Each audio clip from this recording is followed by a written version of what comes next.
Our plenary speaker is already here. Sir, thanks for coming, Mr. Rafael Nestor Mantaring. And we have 4 papers for presentation from all from CLSU, the Central Luzon State University.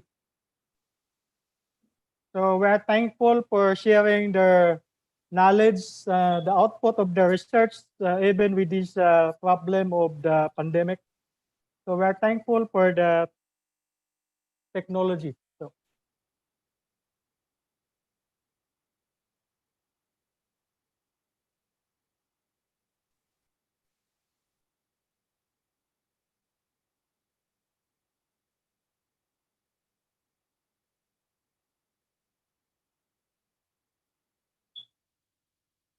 So our session chair, Dr. Arthur Pajardo, will give welcome remarks, and then we'll introduce our plenary speaker.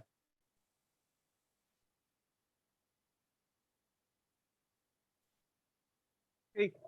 So, good morning po sa lahat, sa panelists natin. Acknowledge ko lang po ang aming OIC Dean, Dr. Myra Borines.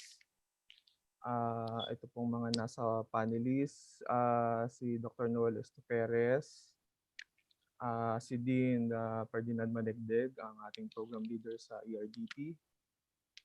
Marami pong salamat sa pag-attend ng ating session ngayong araw. It's the 4th day, I think. Although 4 lang yung ating ngayon, mga papers, pero napaka-relevant ng ating mga ipe-present. Okay, yun lang po, and para po i-introduce ang ating plenary speaker, has more than 40 years of combined experience sa academia and industry. Siya po ang former president ng Rome LSI Design Philippines. It's a Japanese-owned technology company involved sa design and development ng IC.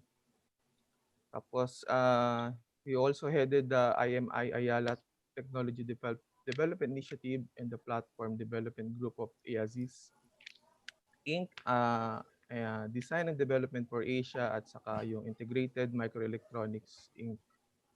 Ang Integrated Microelectronics Inc. or IMI is a global electronic manufacturing solutions na provider with manufacturing and engineering operations sa Pilipinas, China, Bulgaria, Czech Republic, Mexico, and the USA. Ang ating speaker is currently a professorial lecturer and consultant sa electronics product development. Okay? So welcome po natin si Engineer Rafael Nestor Mantaring. Thank you very much. Let me share my screen.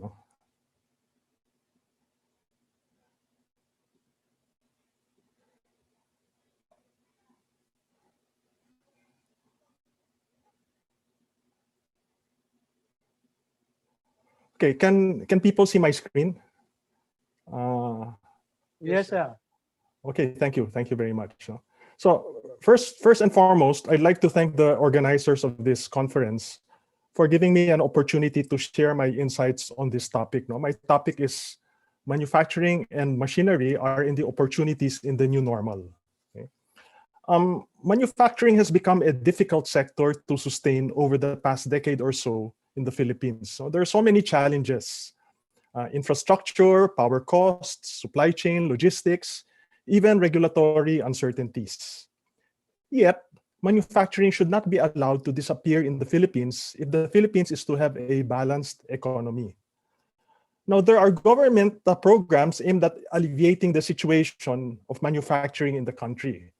However, if in addition, we are able to adopt technology solutions to come to this to solve some of these industry's challenges, we may yet be able to give manufacturing the boost that it needs. So I'm going to talk about how I see manufacturing evolve as we enter into the new normal. Hopefully, I can inspire some of the ERDT attendees here to develop solutions that will aid this sector. Okay, I have listed what I consider to be the 3 critical factors that all enterprises, so not just manufacturing, that all enterprises must take into consideration as we enter the new normal. These are health and safety, resilience and agility, and operational efficiency. So first and foremost is health and safety. Research shows that right now, this is the number one consideration of all enterprises.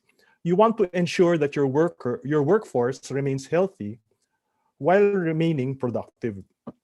And many industries have already taken aggressive steps that minimize the need for employees to go to work.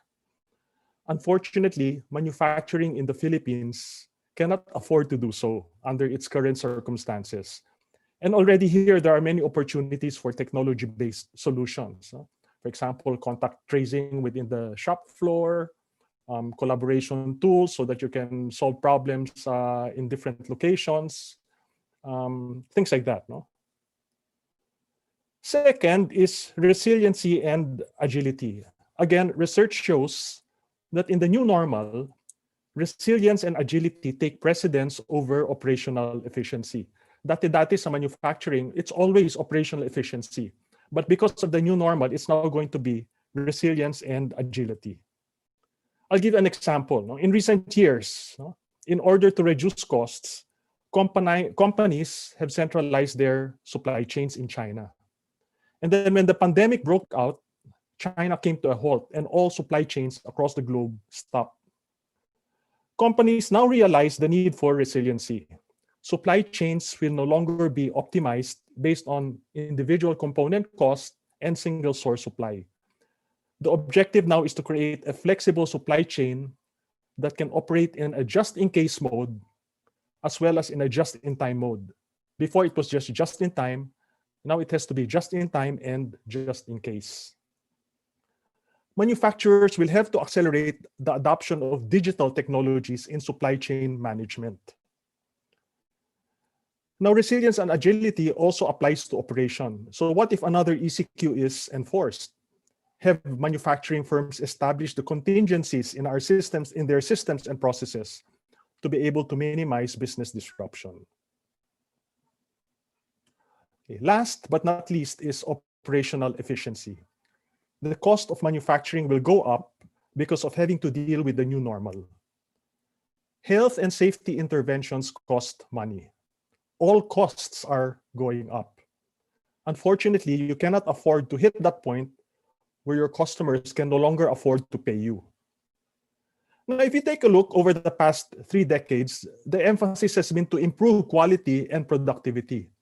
And that has led to the development of many tools, such as total quality management, Kaizen, Lean, Six Sigma, things you hear day in, day out in manufacturing. These will remain very important tools. However, many enterprises have already been squeezed out in what they can gain from this. Pigang-piga na, no? Yung napiga na ng husto yung TQM, yung Kaizen, yung Lean. Okay? Fortunately, a new set of digital tools are emerging where information technology is converging with operational technology. And I'm going to talk more about this in the succeeding slides.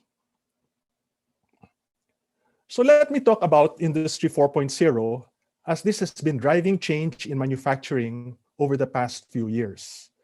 By the way, the graphic of this slide I took from an article published by McKinsey in July 2020.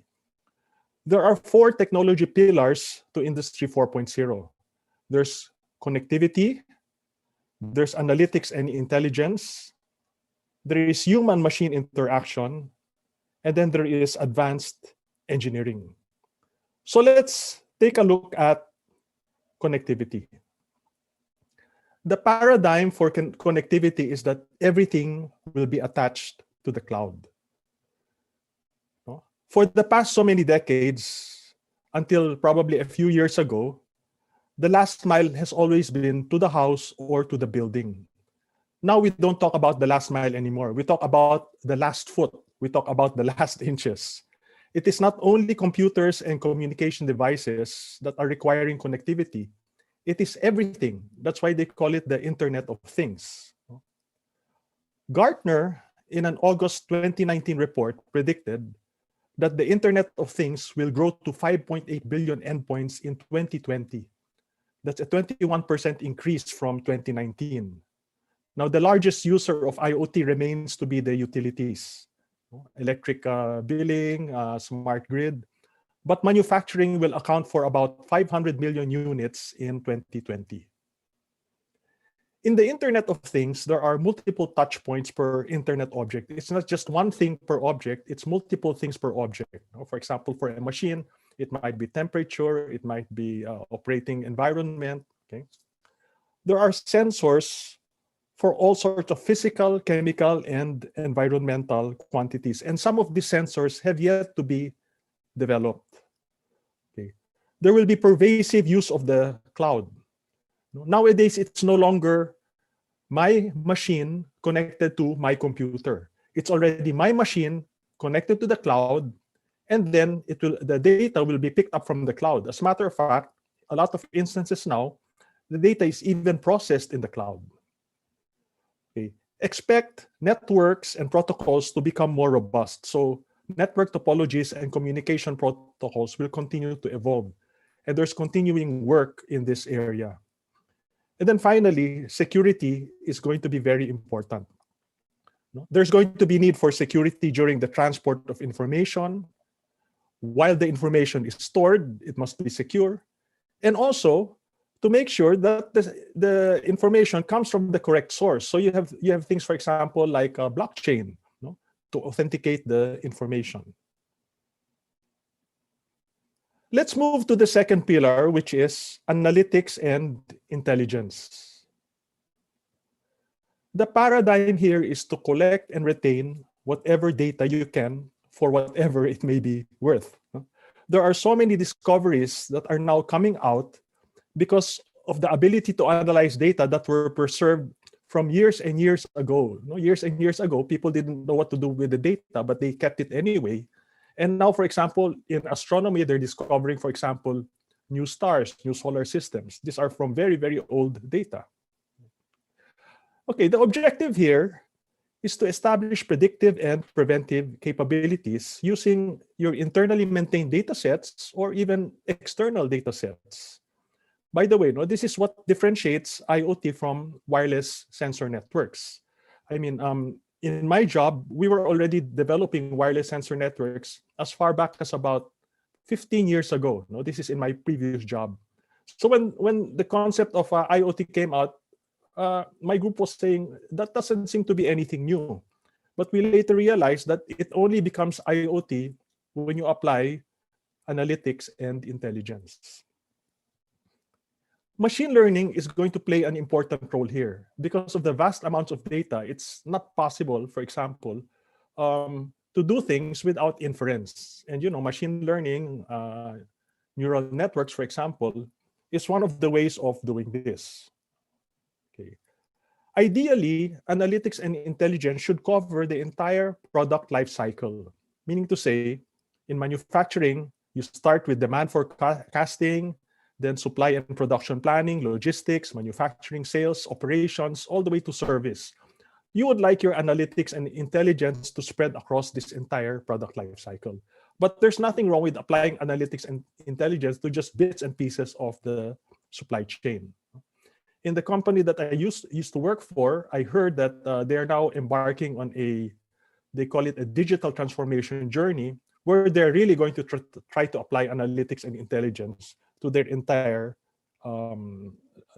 product life cycle. Let me now move on to human-machine interaction. Here, the paradigm is replace humans with machines whenever feasible. In a recent World Economic Forum report, by 2025, 52% of all tasks in the workplace will be done by machines. In fact, they predict that 75 million jobs will be lost to machines.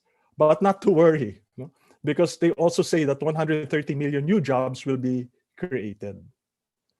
Now, why automate? Well, first and foremost, new normal. You're trying to reduce the number of people on the shop floor because of health and safety reasons. So one way is to automate. But even before that, there were a lot of reasons why automate. No? Maybe one good reason is that machines never complain. Okay, and then machines can do things with regularity, with repeatability. So lots of reasons. A lot of times, automation is low-hanging fruit in the Philippines. In other words, there are many opportunities for automation, especially with our old aging industries, no, where the owners have been very traditional. Okay. I just want to cite a story here. No? The automation capability in the Philippines was very well developed in the 80s. I'm going to be revealing my age here. But in 1983, I worked for a company that was a pioneer in retrofitting semiconductor packaging equipment for automation. So old semiconductor processing equipment, which was essentially manually operated.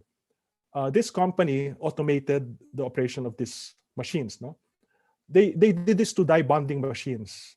From manual bonding, they converted all of the popular machines to automated die bonding machines. And at that time, they became the #1 supplier of retrofit kits for bonding machines in the entire world. What happened to this company? When the EDSA revolution happened, the political situation was unstable. The owner of the company, who was American, left and decided to relocate to Korea. But that was a fantastic company. I learned a lot from that company. So sayang, no? These capabilities were there even in the 80s. At that time, it was difficult to do automation because everything was customized. But now it's easier because there are a lot of off-the-shelf solutions that are becoming available. Okay, in addition, in human-machine interaction, there are what are now AGVs, no? Autonomous guided vehicles for conveying products and assemblies. And there are virtual and augmented reality aids in operator training, work instruction delivery, and quality assurance. Again, I'll tell you another story here. In the company that I used to work for, they decided, beside an operator that was doing inspection, they decided to put a vision system, a camera. And they were making the camera learn from what the operator was doing.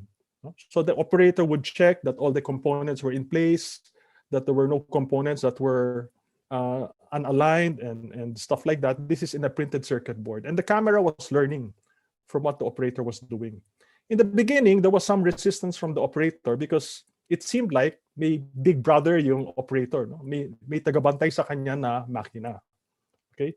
But what happened? No?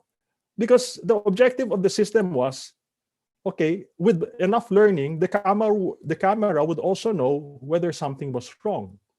Okay?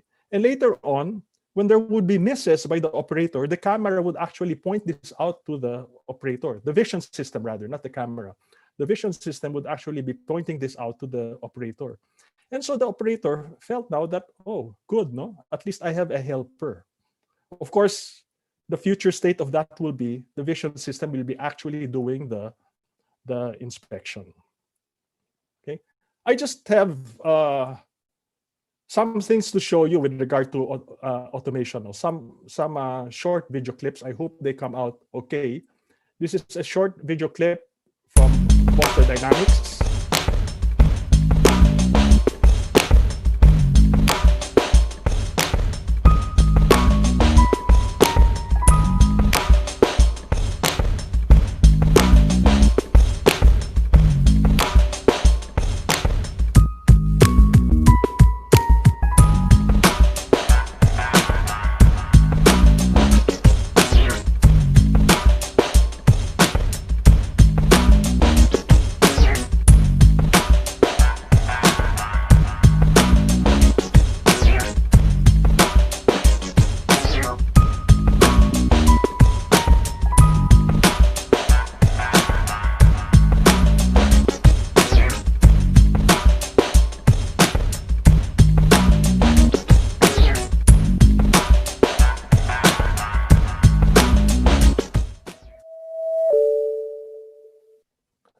So Boston Dynamics is one of the most advanced companies right now in robotics and automation. So this just shows you what robots can do for you. No? And I have another video clip, a short video clip, which I took from the IBM website. And this is how you can implement vision systems quickly and cheaply. No? Business leaders need an easier way to reduce manufacturing errors. The solution is incredibly easy to set up and use and remarkably fast.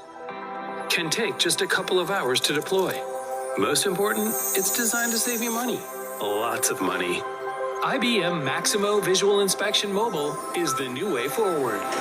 This solution stops defects at the point of installation, reducing rework and improving overall quality. So, what does it take to install this brand new must-have technology? Approximately 90 minutes and an iOS device. IBM Maximo Visual Inspection Mobile doesn't require any expensive equipment, cameras, or even a data scientist. The self-learning machine algorithms are designed to work in the hands of the people that manage your manufacturing lines, and takes just a matter of hours to build a working model, with little to no interruption to production. This solution is preventing over 200 vehicle defects per day, saving the company thousands of dollars. And here's what a few other major manufacturers think about the powerful IBM Maximo Visual Inspection Mobile solution. IBM Maximo Visual Inspection Mobile is a smart new way to detect and correct misbuilds before they move down the line. IBM Maximo Visual Inspection Mobile. Let's make smart easy. Learn more at ibm.biz/mvi-mobile.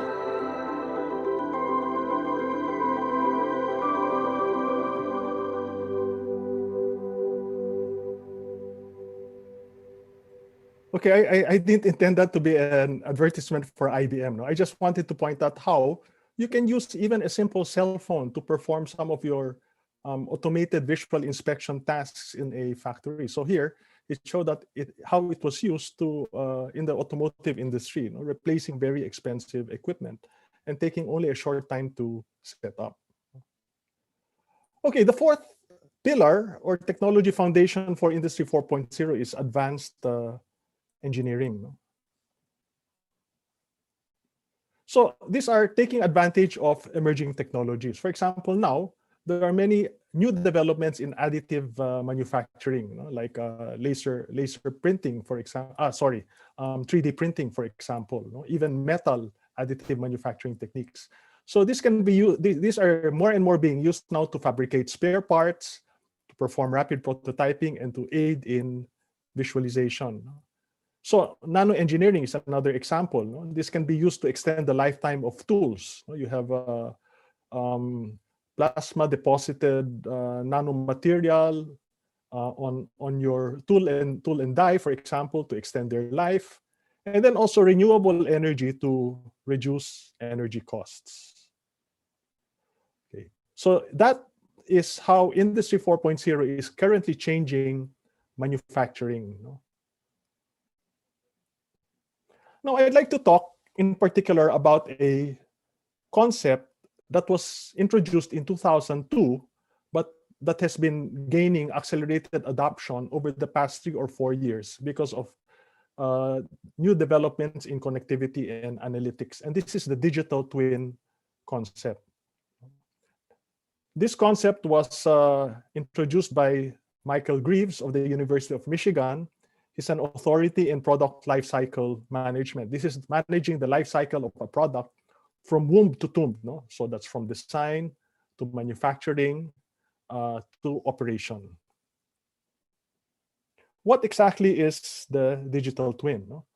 The digital twin is a digital representation of a physical entity in all its aspects.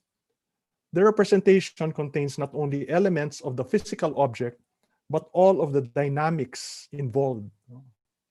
The model, the digital model, is sometimes referred to as the digital avatar of the physical asset. And the digital twin consists of 3 elements. These are the physical entity, the virtual representation, and the interconnection between the two.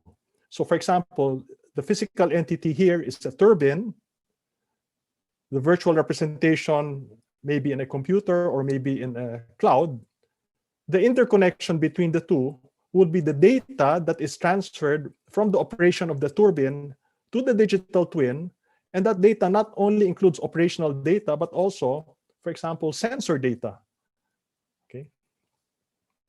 Now, obviously, it is easier to experiment in the virtual world than in the physical world. And that is the motivation for applying the digital twin concept. Throughout the entire product life cycle, there are feed-forward and feedback mechanisms periodically applied to improve the product and its operation. In the design phase, for example, this is where we build our CAD models and simulate them. If there are electric circuits or embedded software, we simulate also in the virtual world. This is where we do our stress analysis, our temperature response predictions, where we do finite element modeling and computational fluid dynamics. Now, all information in the design phase are fed forward. So this is a feed forward mechanism to the manufacturing phase. So from the models, they design the production process and they simulate the production process. They do a manufacturability assessment. And from the CAD models, they can also automatically do the manufacturing automation. Okay. So for example, when you do a manufacturability assessment, you might find that there can be tweaks in the design that would improve the manufacturability. So now this is where feedback is involved. No? So you feedback data to the virtual model again, okay, to the CAD model. Okay. And then when you do the actual manufacturing, okay, you have yield analysis, okay, you have a process optimization, and then you have testing and validation. So in testing and validation, you really validate whether all of the objectives in the design phase are met. Again, there is feedback. If there are tweaks needed in the design phase, there is feedback. And again, feed forward. So the new design specs, for example, or the fed forward so that there are adjustments in the manufacturing process. And finally, during operation, there is performance monitoring, reliability predictions, maintenance scheduling, and performance optimization. So this probably will not apply to consumer products, itong operation phase. This applies to, for example, large equipment. For example, I'm talking here about maybe jet engines or generators, where after the manufacturing, you continue with the digital twin in monitoring the operations. Okay, so the objective here is, again, you use analytics so that you have predictive capabilities. You can anticipate operational problems, outright failure, and initiate preventive maintenance. Okay, why did I introduce this? We can apply digital twin to machinery operation. I felt obliged to talk about machinery because it's part of the topic that was assigned, manufacturing and machinery. Okay. So we're not going to apply digital twin to the entire product life cycle of a machine, but we can apply digital twin to the operation of a machine. So we can use the digital twin concept to monitor machine condition and to initiate corrective and preventive action. What you monitor are things that are not normally monitored but may be critical.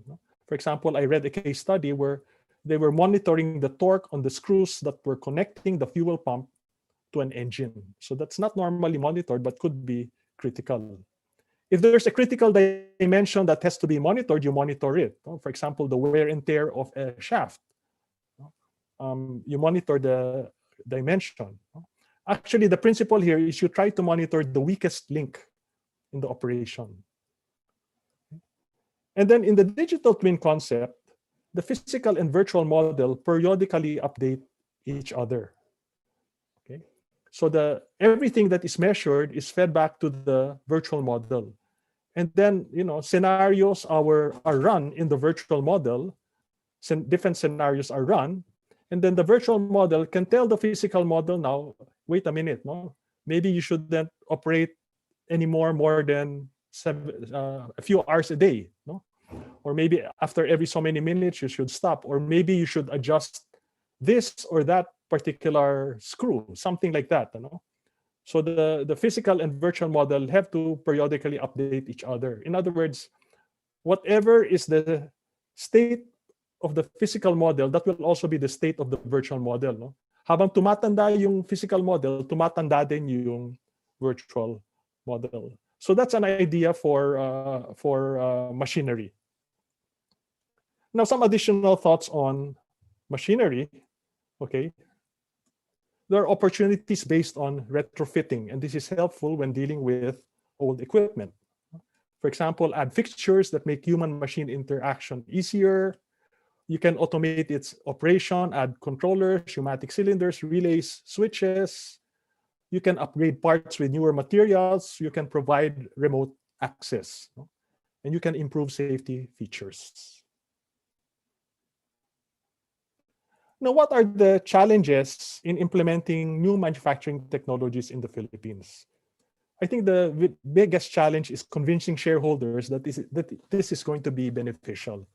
Unfortunately, Filipino businessmen are generally risk averse and oftentimes don't like going into uncharted territory.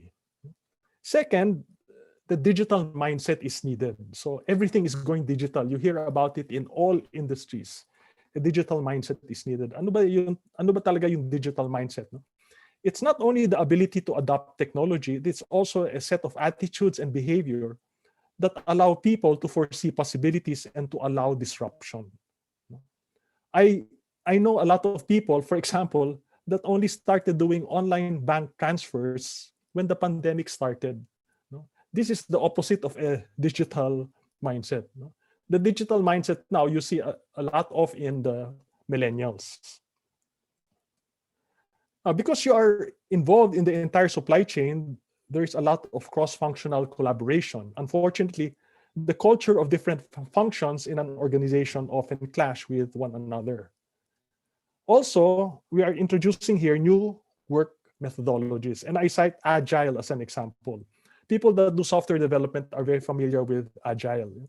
It's an iterative process where activities are partitioned into pieces called sprints, with each sprint building and improving from the lessons of the previous sprint. No? So this requires a lot of collaboration. The objective is to execute fast and to come up with intermediate working models and to learn quickly from mistakes. Okay, maybe one of the biggest challenges also are the new skills required. And I dedicated a slide for this. You need new skills for the manager.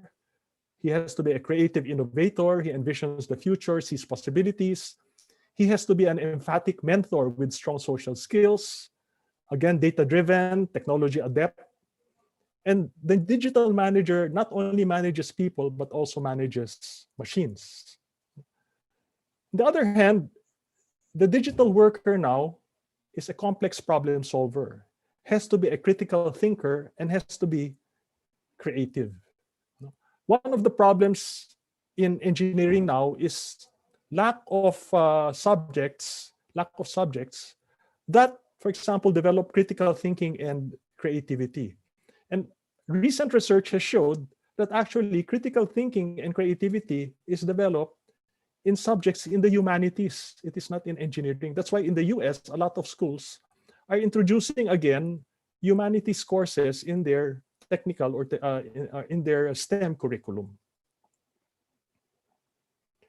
So if you want to start on this journey, just some soft start suggestions. No? So this is in aiding the manufacturing sector. One is to target low-lying fruit. As I mentioned earlier, automation, for example, is one low-lying fruit. Second is to implement with the opportunity to integrate. So maybe you're tackling different problems separately, but eventually think about integrating all of these solutions. So when you develop a solution, for example, have that in mind. No? Can this be integrated later on? Use standards whenever possible. The reason for this is if you use standards, then you are likely to encounter more off-the-shelf solutions.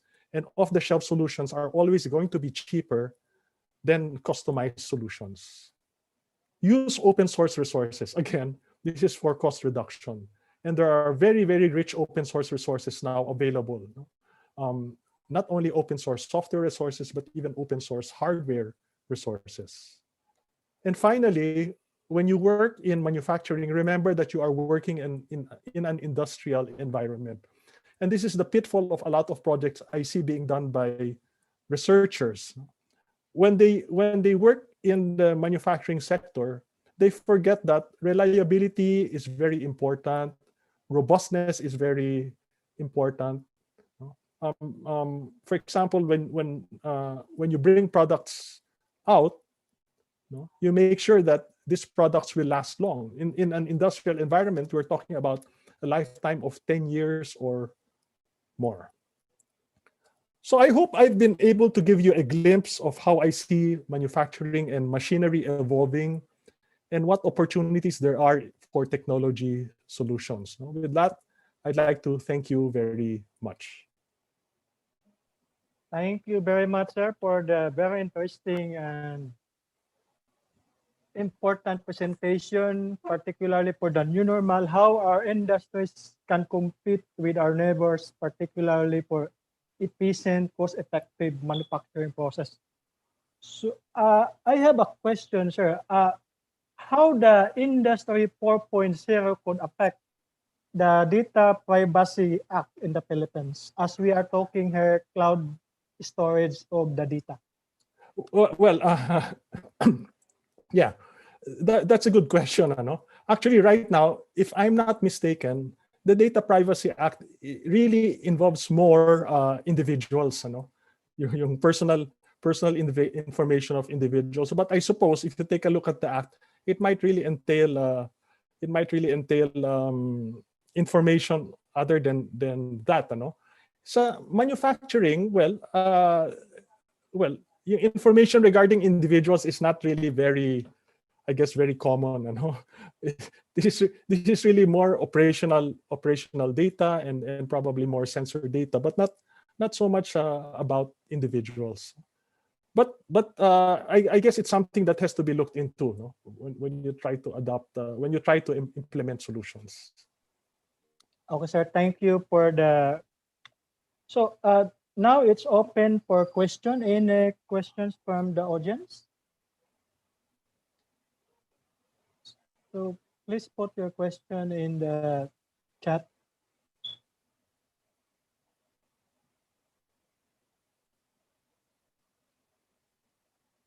So any question?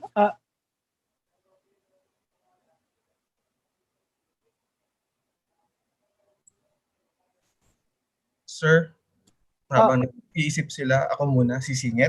Sige sir, ikaw sir. Ay, Engineer Mandaring. Kanina kasi nung introduction, may nabanggit ka kasing yung regulatory challenges. Meron ka bang pwedeng i-cite?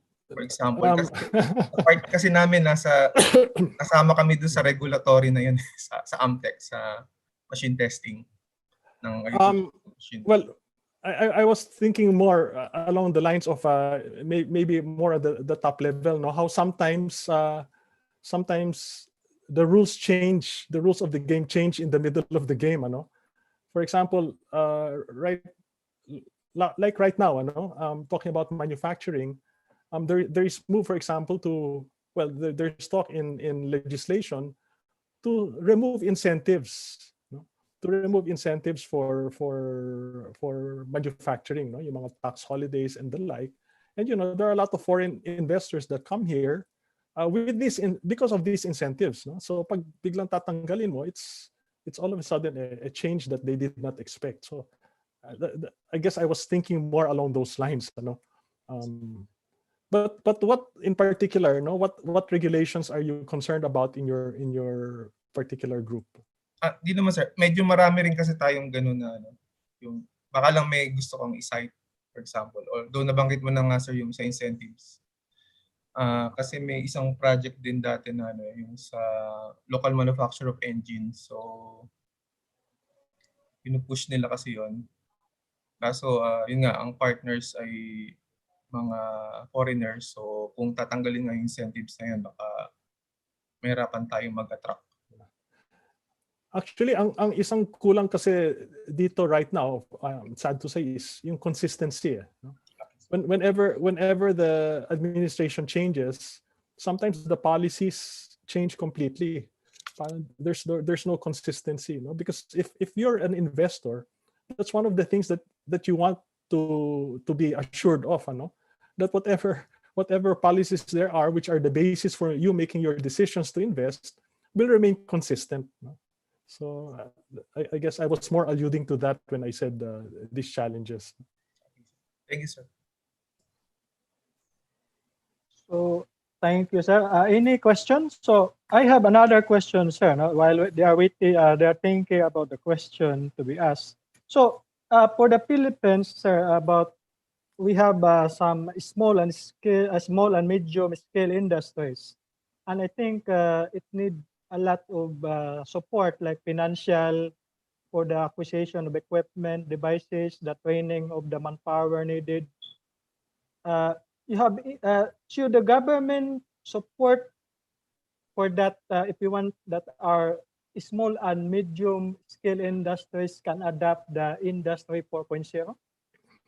Actually, I'm really very happy, for example, with what the DOST is doing, you know, because the DOST has this cradle program where they really provide funding for researchers to address specific problems of the industry.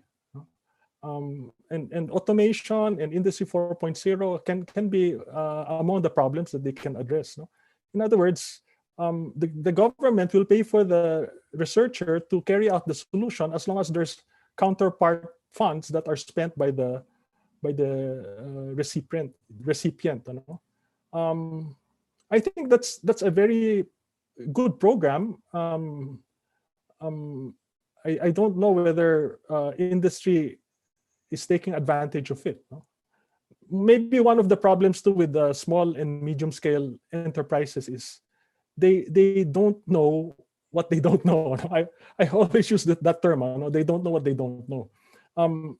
Maybe they're very traditional in the way they do their business, or they've been doing it for such a long time. It's been in their family for such a long time, and they're already set in the way they do things, that they don't know that there are actually low-hanging fruits that that you can probably apply to improve their productivity or their efficiency and the like. You know? So it might be also a matter of education. Okay, sir. Thanks for that answer. There is a question for one of the attendees.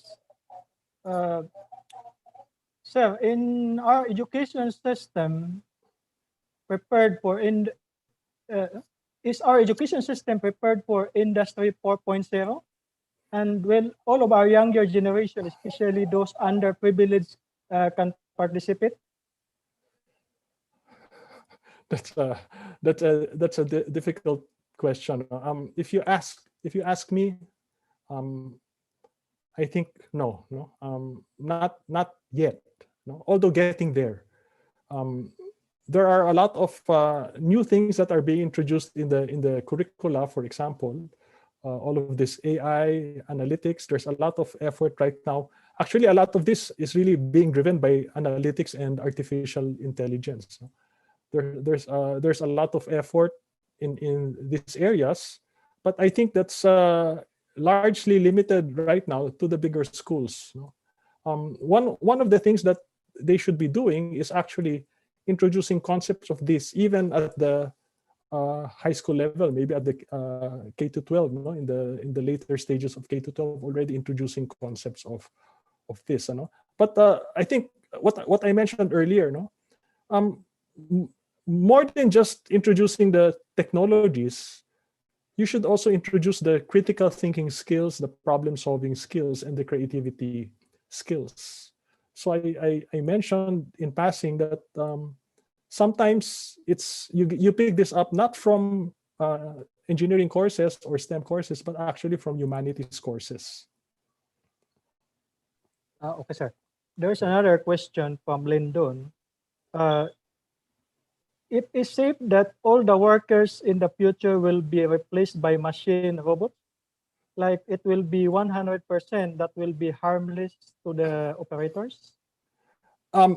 Yeah, there's a lot of research going on now on what they call cobots. These are robots working side by side with humans, and the developers of this type of robots make sure, no, that the safety of the humans is first and foremost. In other words, if there's any threat whatsoever in its operation that might harm any human around him, then it will fall back to a safety mode. No? It will maybe stop or something like that. No? But safety in automation is of paramount importance also. No? In when people develop automation equipment, they should always take into consideration the safety of the operators or of the people around that particular equipment.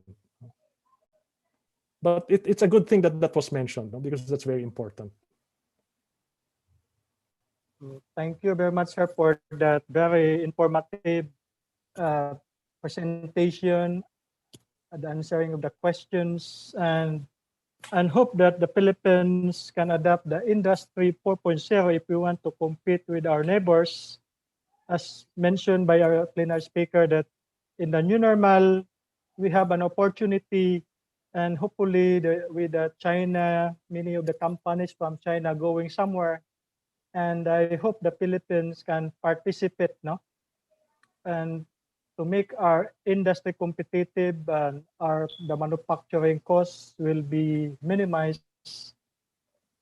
So we are thankful, sir, for your time and effort for the attending this ENC 2020. Thank you very much, sir, for this. I'm also very thankful. No, thank you very much for this opportunity. Sir, thank you very much.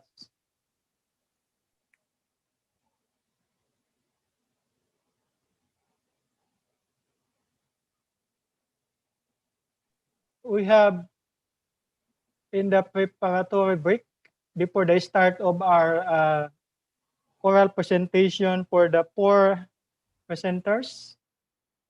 So I'm acknowledging here the presence of our Dean from the College of Engineering and Technology of the Mindanao State University Iligan Institute of Technology, Dr. Noel Estoperez. Sir, good morning. Yes, good morning. Good morning, everyone. Good morning, Doc Nap.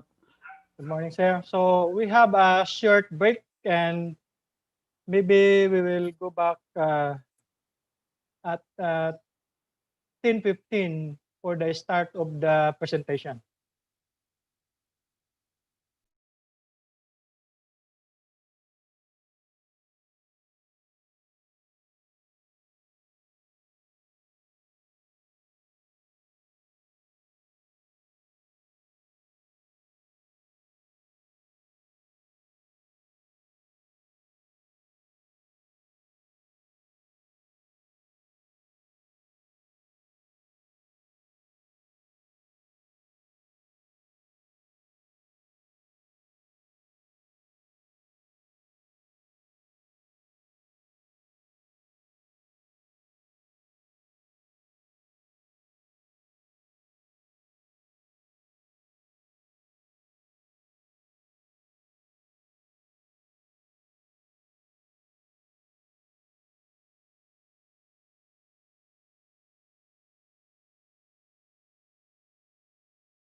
So good morning once again. So we have to start our presentation. The first presentation will be delivered by Jordan El Abad of the Central Luzon State University. The presentation is entitled Development of an Oyster Mushroom Substrate Compactor Bagger. Sir, can you please show your slide now?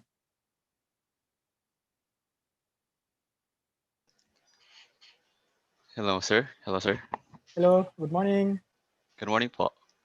I just want to ask the permission for to share my screen, sir. Okay.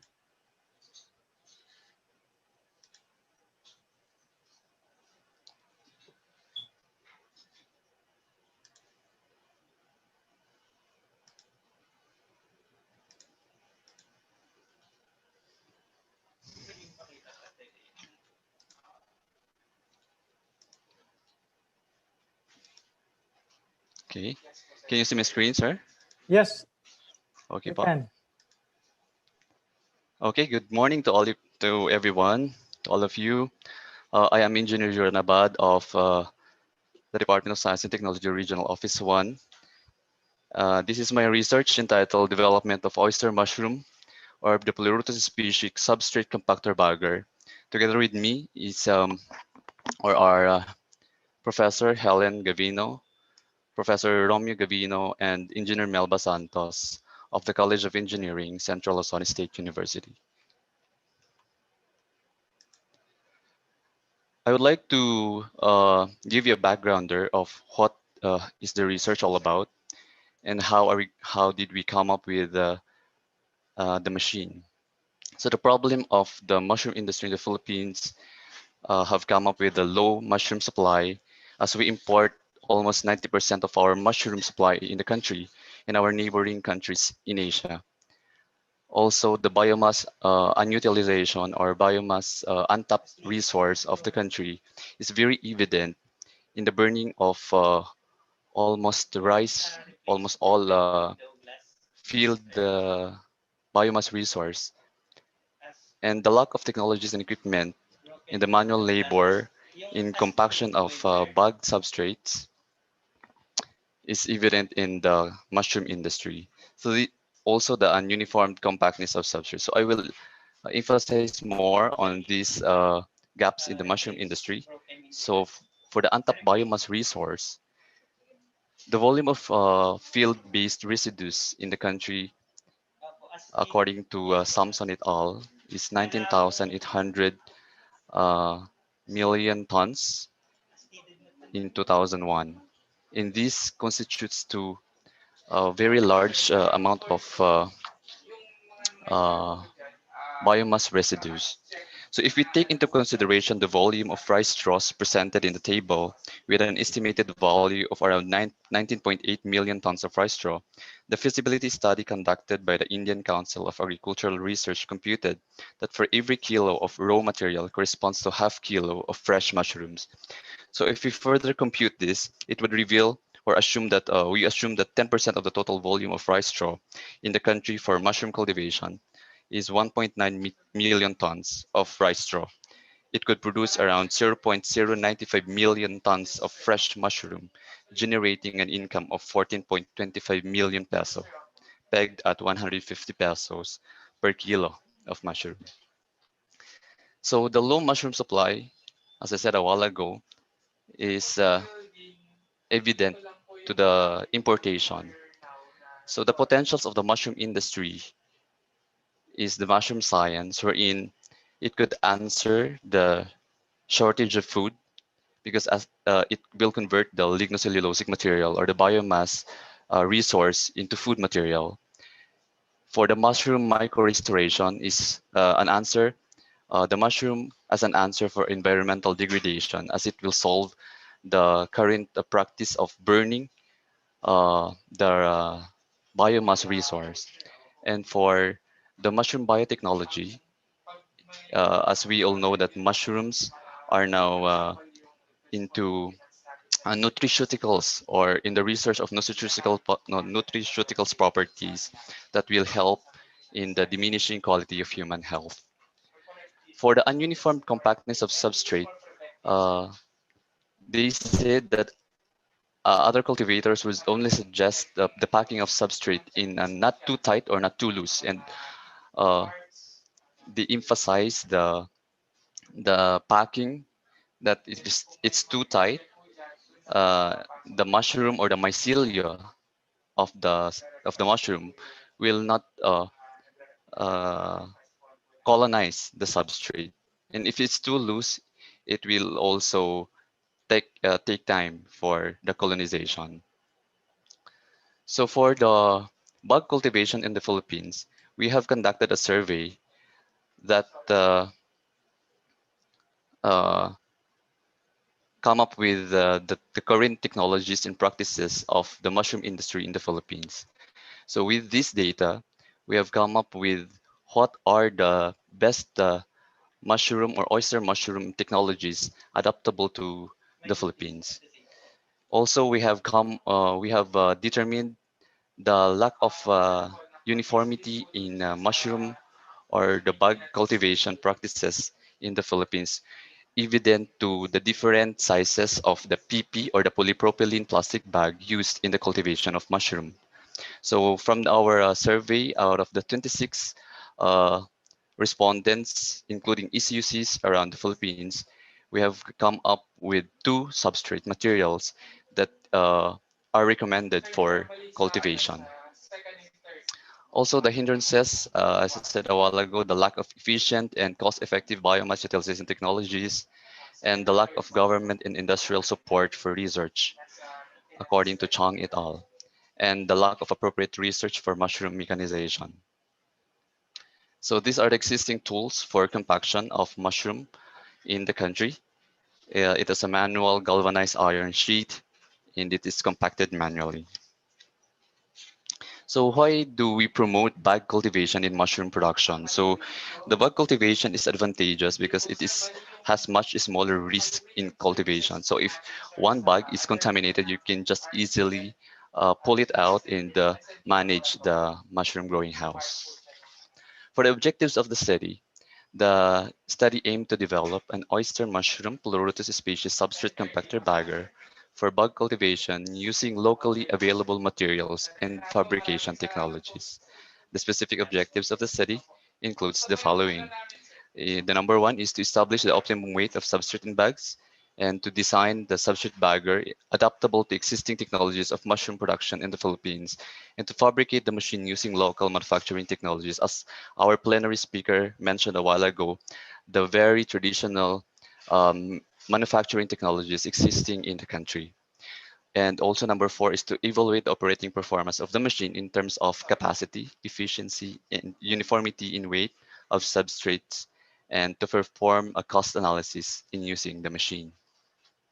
So these objectives are geared towards the increase in mushroom supply, the uniform compactness of substrate, also the increase in biomass utilization, and the bagging is made easier with the machine. So this is the conceptual framework of the study. So we have conducted the survey material as our guidelines on the existing mushroom cultivation in the country. And we have determined the substrate material and technology, which is the Benguet State University technology and the Central Luzon State technology for formulation in the mushroom cultivation. And all of these are geared towards a locally fabricated mushroom compactor bagger adaptable to the local mushroom industry of the Philippines for the production of oyster mushroom in fruiting bags, utilizing rice straw and sawdust as substrate. So this is the flowchart of the developmental study. We have conducted a survey, selected the commonly used mushroom formulation, established weight per bag, and through the laboratory in the CLSU, Center for Mushroom, Tropical Mushroom Center. And these are, we design also the machine components based on the design considerations. And we fabricate the machine components considering the fabrication technologies of the country and assemble the components. We test the machine, preliminary testing, and final testing.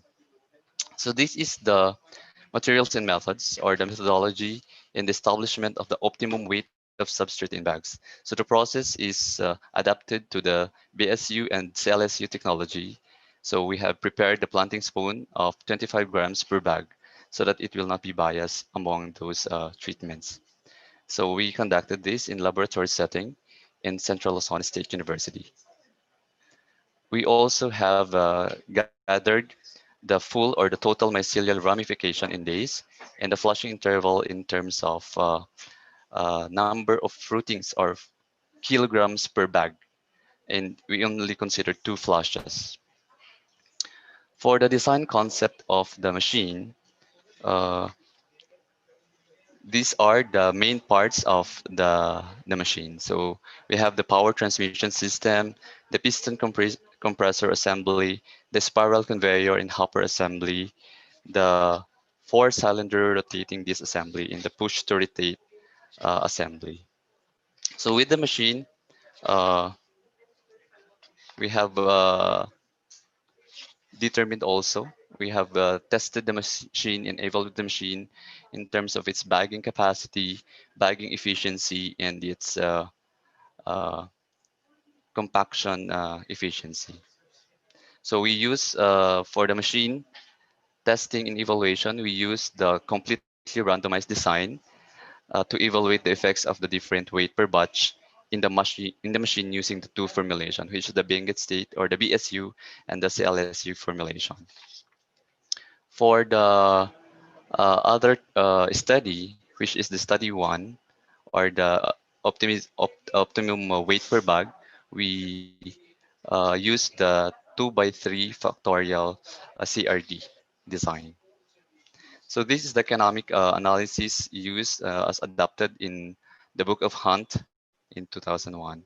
So we have made some assumptions to come up with the cost analysis of the machine. So in terms of operation, 6 hours total operating hours per day, the 8-hour operating of labor or the laborer at 300 pesos per day labor. And we assumed also that the community would be compacting mushrooms at 3 days per week, not per day basis, at a custom hire of 1.5 peso per bag. So the custom rate is 75% of the manual bagging cost of 2 pesos, considering the cost of manual bagging at 25 bags per hour. So we also use the uh, zero point 0.5 horsepower electric motor. So for the optimum weight for the results in discussion, these are the results of the study for the optimum weight of substrate per bag. So we have come up with the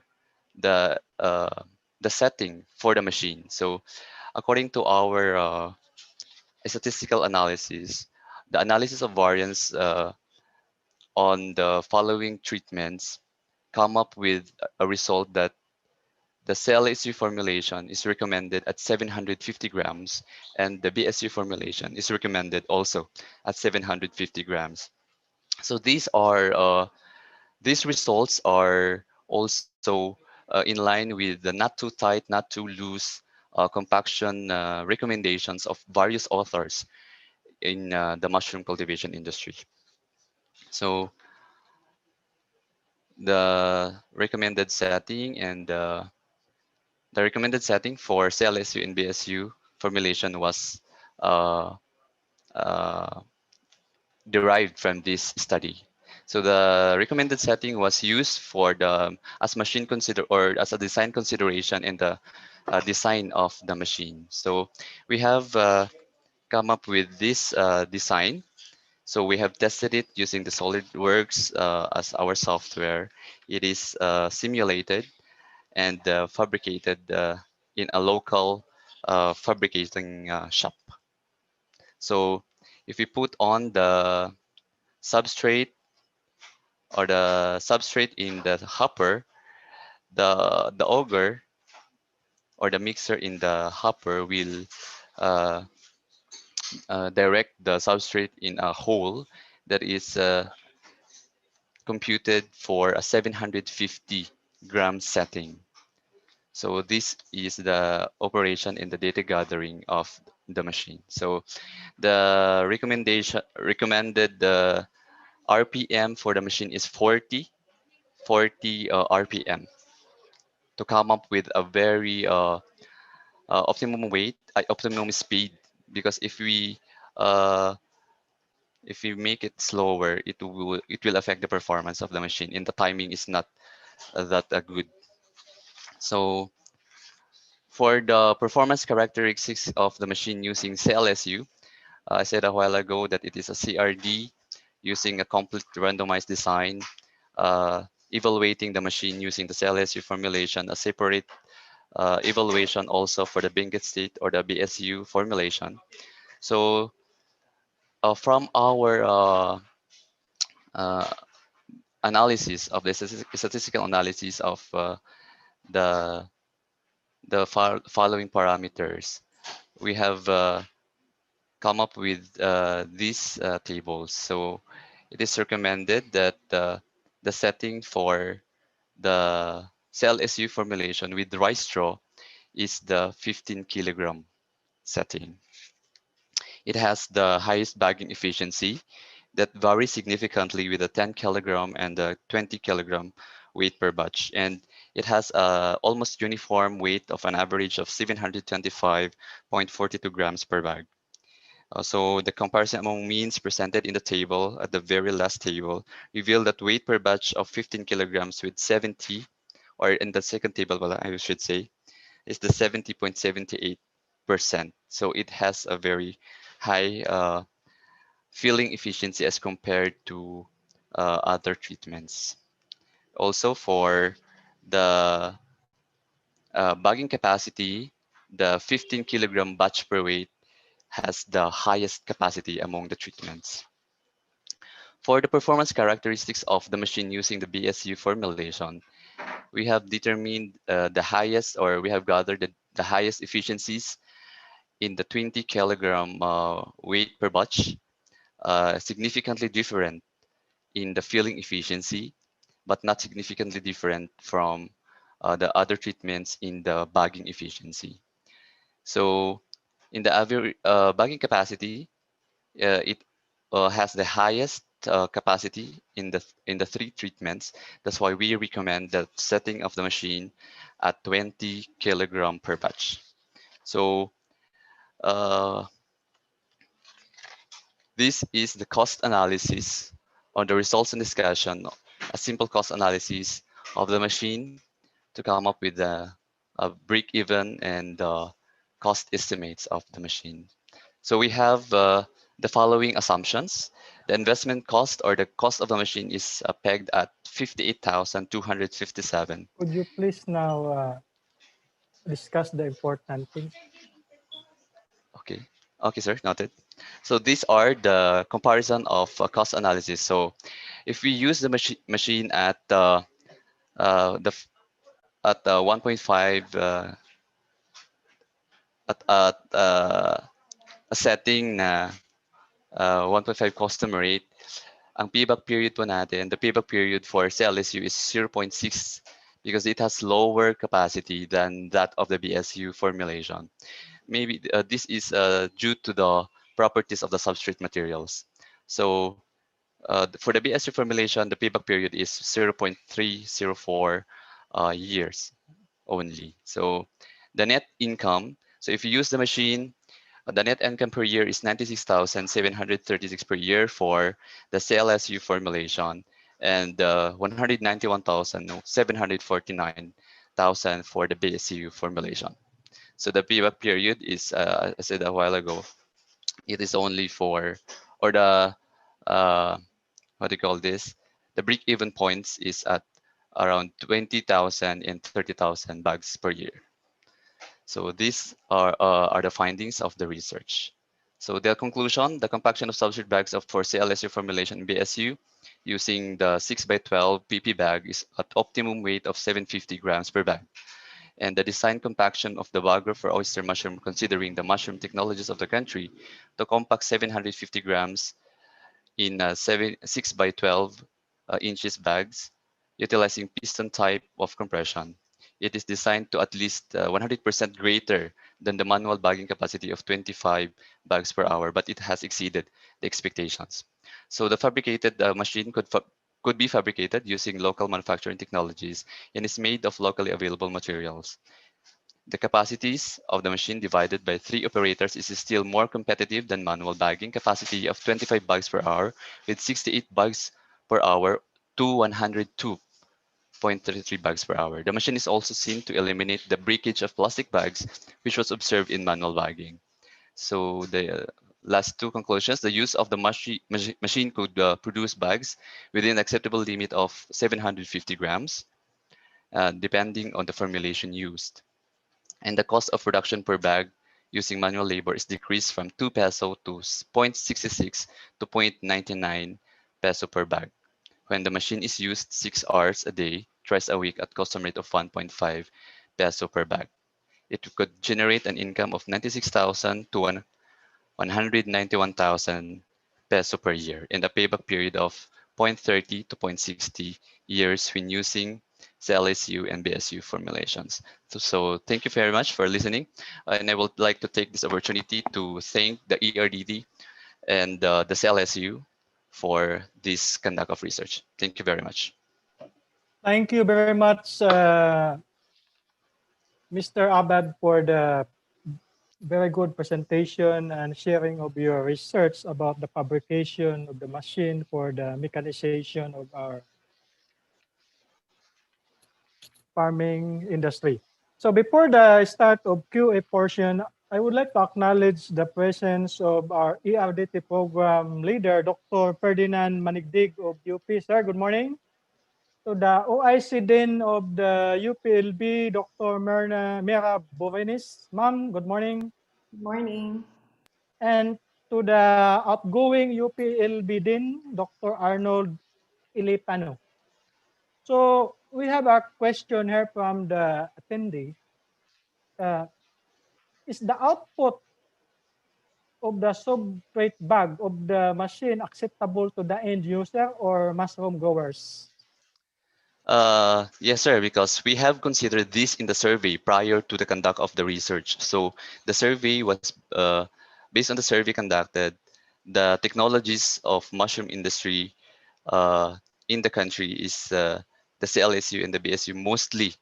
So this is the practical substrate formulation. So the machine setting or the design considerations in the manufacture of the machine use the results of the surveys from the mushroom industry themselves.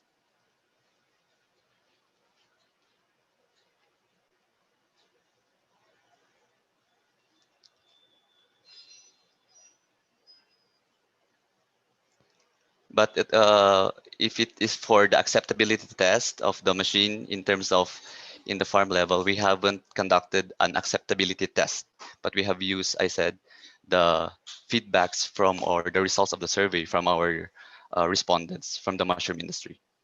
So thank you for, I have a question. You have any plan to disseminate this information to other parts in the Philippines? Like for example, in Visayas, Mindanao, we have a lot of farmers. Yes, the most sir. important is the what we call, as you mentioned, also farm mechanization. So Yes, any sir. plan about this? Yes, sir. Actually, we have all the respondents that we have conducted with the survey. When we finish the machine, they are very positive on the results of the study. So they are now on the they are coordinating on the possible manufacture of this machine to be deployed really in the mushroom houses of these farmers po. So we hope na makakita tayo ng fabricator who could fabricate the machine for mass production. So thank you very much for your time and sharing your research. So it's very important for other researchers also, no? Particularly to our farmers. So Thank you our very next much po. presentation entitled Development of Compost Brewer Machine, to be presented by Elma Torres of the Central Luzon State University.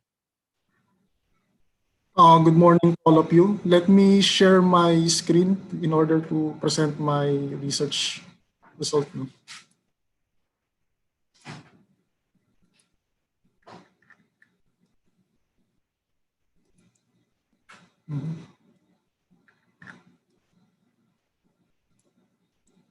So good morning to all of you. My name is Elman C. Torres from Central Luzon State University with my professors, Emmanuel B. Sicat, Marvin M. Sinense, Caroline Grace G. Somera, and today let me present our research entitled Development of a Compost Tea Brewer Machine.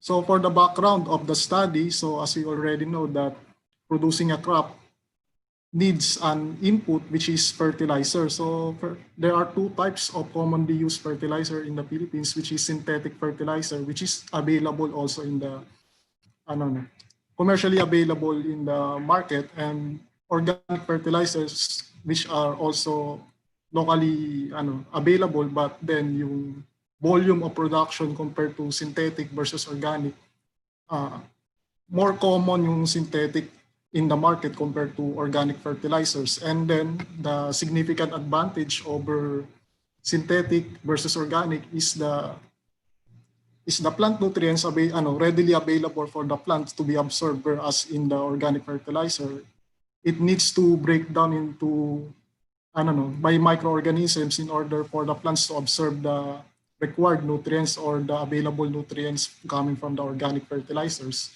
And also, one of the major inputs for the organic fertilizer is, first is yung compost, or compost what we call. And this compost is made of organic materials such as rice straw, cow dung, or animal waste, and other organic materials that are available to the farm, or farm waste na tinatawag. And in order to produce a compost, so we need an organism that will able to break down this organic matter and convert it by means of composting. So once we employ the composting process by use of organisms, and we have to we can produce a compost which is made from the organic materials and organisms, which is earthworms. And with that, yung compost kasi is major components of compost is mga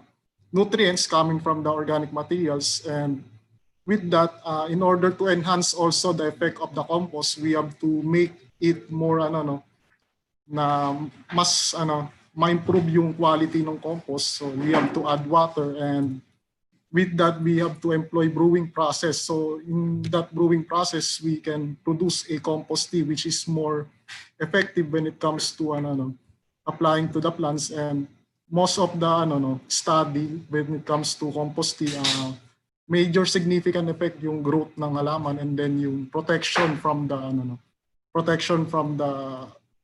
pests. And for the background of this study, so compost tea is produced by mixing compost with water and culturing to a defined period, either actively aerating or not, with or without additives that are intended to increase the microbial population density during the production. So usually there are two types of brewing process, usually aerated compost tea or using simply using aquarium pumps in order to produce a compost tea, or non-aerated compost tea by means of by putting a compost inside the certain bag and then let it be for a certain period of time, and then yung available nutrients and bacteria inside the compost will be dissolved in the water, and then which is already available to the plant to be absorbed. And one of the major benefits of the compost tea when it comes, so there are two types of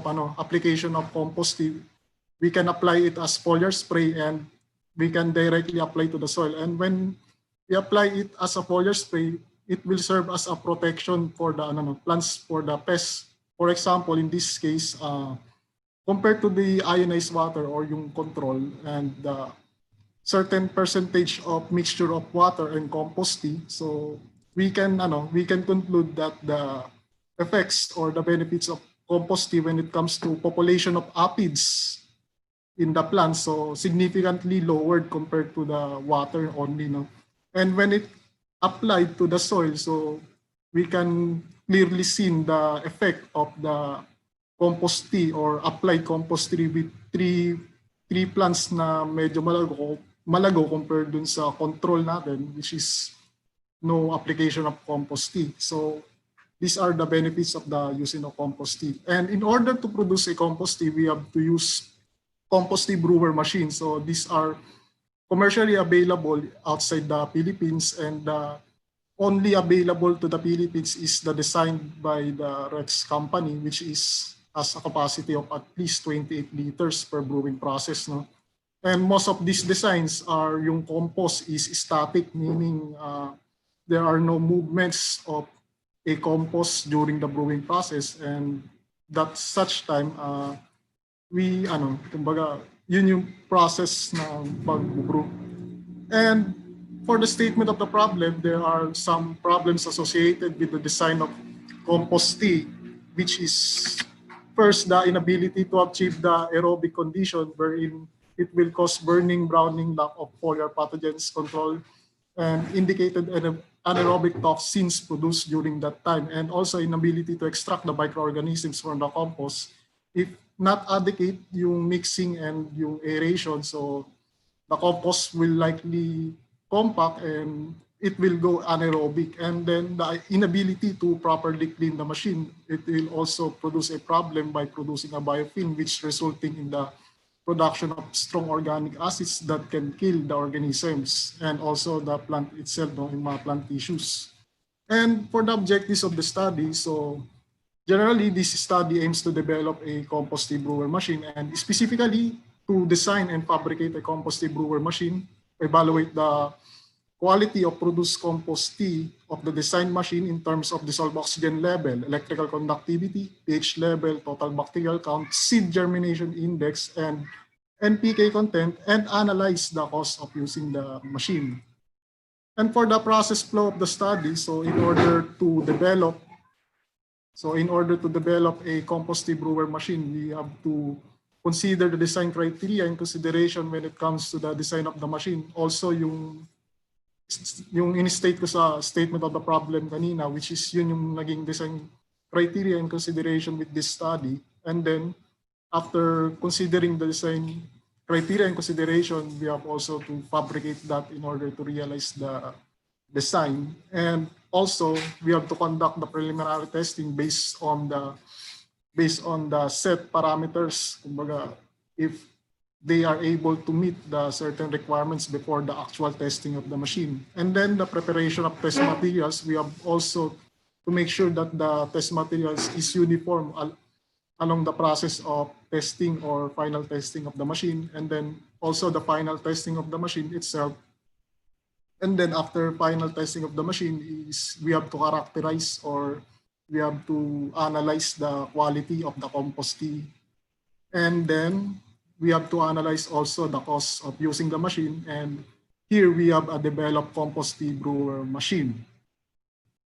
So for the study, we have to set the minimum compost tea quality requirements in order to check or in order to say that the produced quality of the machine is good or in the minimum level of the compost tea quality requirements based on the literature. No? So for the dissolved oxygen must be 6 milligrams per liter. For the pH level must be 6.5 to 8.4 range. The electrical conductivity must be 1.1 microsiemens per centimeter or higher. For the NPK content must be 257 milligrams per liter or higher. And the population of bacteria must be at least from 5 to 9 CFU per ml. And for the germination index must be 60% or higher in order to say that the compost tea is effective for application. No? And for the result of the study, so here are the design of the compost tea brewer machine. It consists of lid that will cover the brewing tank. then brewing tank itself, wherein the compost tea and the compost itself located, and the compost vessel that is responsible for the mixture and agitating the compost and the compost tea itself. The transmission system that will also responsible for the movement of the compost vessel, and the aeration system that is responsible to maintain the aerobic condition of the compost tea, and the frame that will hold all the parts of the machine. And it has a capacity of 100 liters, and the materials used for commonly dun sa part na may touch ng compost tea is HDPE plastic. And here for the performance of the machine, or here are the summary of the performance of the machine based on the quality of produced compost tea. We have tested from 1 RPM, 3 RPM, and 5 RPM using RCBD factorial, RCBD design, and we test the significant difference by LSD. And from the dissolved oxygen, all 3 RPM set in the study are able to meet the required dissolved oxygen level. Also, the electrical conductivity also able to meet the minimum requirements set in the study. And here is the catch in the scenario. There is a significant difference between RPM compared to 3 and 5 RPM, which is also significant. No? And for the pH level, the machine able to produce a compost tea that is within the range or the minimum requirements of the study, and for the total bacterial count also within the range of the minimum requirements, and the total NPK content also able to exceed the minimum requirements for at least a certain percentage. And for the seed germination index, here are also medyo mataas din yung seed germination index compared to sa minimum requirements set in the study. And also significantly different yung 1 RPM compared to 3 and 5 RPM, and also for the power consumption. And here are the interaction between the dissolved oxygen level and the total bacterial count. And as we conclude with this graph, as the population of bacteria, or the upward trend as you can see, as the population of bacteria increases, so the dissolved oxygen level also decreases, which means that the total bacterial count, or at least the bacteria present in the compost tea, able to use the available dissolved oxygen level in the compost tea, wherein such that the level of the dissolved oxygen becomes lower as time goes by. Yung paliwanag dyan. And for the cost analysis of the machine, the cost of machine is around 45,033 pesos with a lifespan of 5 years. And if we are able to brew at least 98 times per year, and with a cost per liter of 8 pesos per year, so we have a break-even brewing cycle, or number of times we can able to brew at least 45 times we may able to have a break-even, and we have a payback period of at least 2.4 years in order to recover for the cost of the machine. And for the conclusion, the machine performs satisfactorily based on its performance parameters in terms of quality of produced compost tea. Generally, the compost tea brewer machine best operated at operating speed of 5 RPM with dissolved oxygen level of 6.43 mg per liter, electrical conductivity of 1.5 microsiemens per centimeter, pH level of 8.27, total bacterial count of 7.02 CFU per ml, total NPK content of 900 mg per liter, and seed germination index of 133.97%.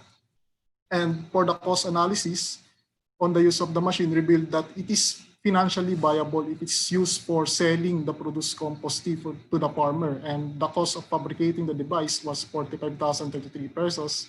And the average annual net income was 18,739 pesos with a computed break-even cycle per year and payback period of 45 brewing cycle per year and 2.4 years respectively. And based on the result of the study, the following were hereby recommended. So the compost tea brewer machine should be used at operating speed of 5 RPM and brewing time of 24 hours. And the machine could be evaluated using other types of compost, and the machine could be evaluated using shorter duration of brewing process. No? So these are the recommendation and acknowledgement. So the Engineering Research and Development for Technology Scholarship, the Department of Agricultural and Biosystems Engineering, College of Engineering, and Central Luzon State University are hereby acknowledged in this research. So thank you very much. Thank you very much for the presentation. So we are now open for question. Any question from the attendees?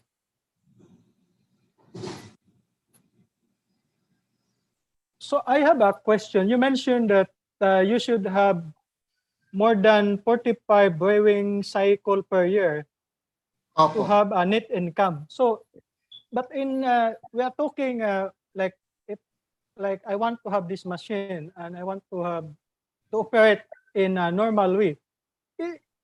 Is it realistic to have we can have a 45 brewing cycle per year?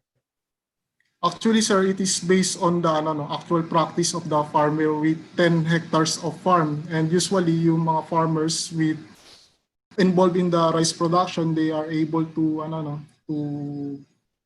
to apply fertilizer every certain week before mag-tillering stage. And with that, we have to complement with the use of foliar spray as additional protection. And also, yung 45 brewing cycles per year is also based din sa practice ng mga farmers with regards to rice production or involves to rice production.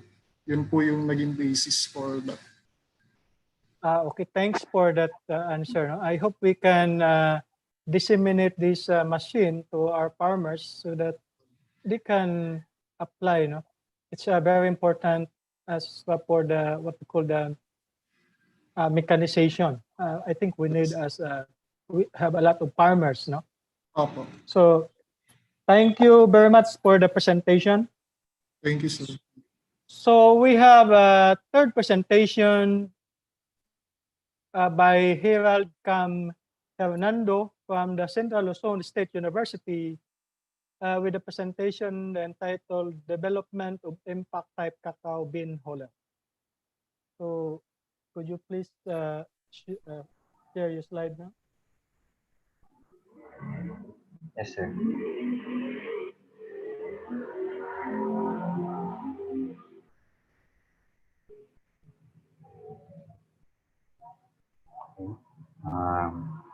Good day, everyone. I am Herald Cam G. Hernando from Central Luzon State University, and today I will be presenting our research together with my professors, Professor Caroline Grace Camera, Professor Jeffrey Lavarias, and Professor Emmanuel Visicat, with the title, Development of an Impact Type Cacao Bean Huller. So cacao, or the Theobroma cacao L, is an important crop around the world, and in the recent years, the cacao industry has been gaining acknowledgement in the domestic and export markets as the supply and the demand gap of cocoa beans is very increasing. So improvement of post-harvest facilities is the primary challenge in the Philippine cacao industry given its growing demand, particularly for the high value-added products.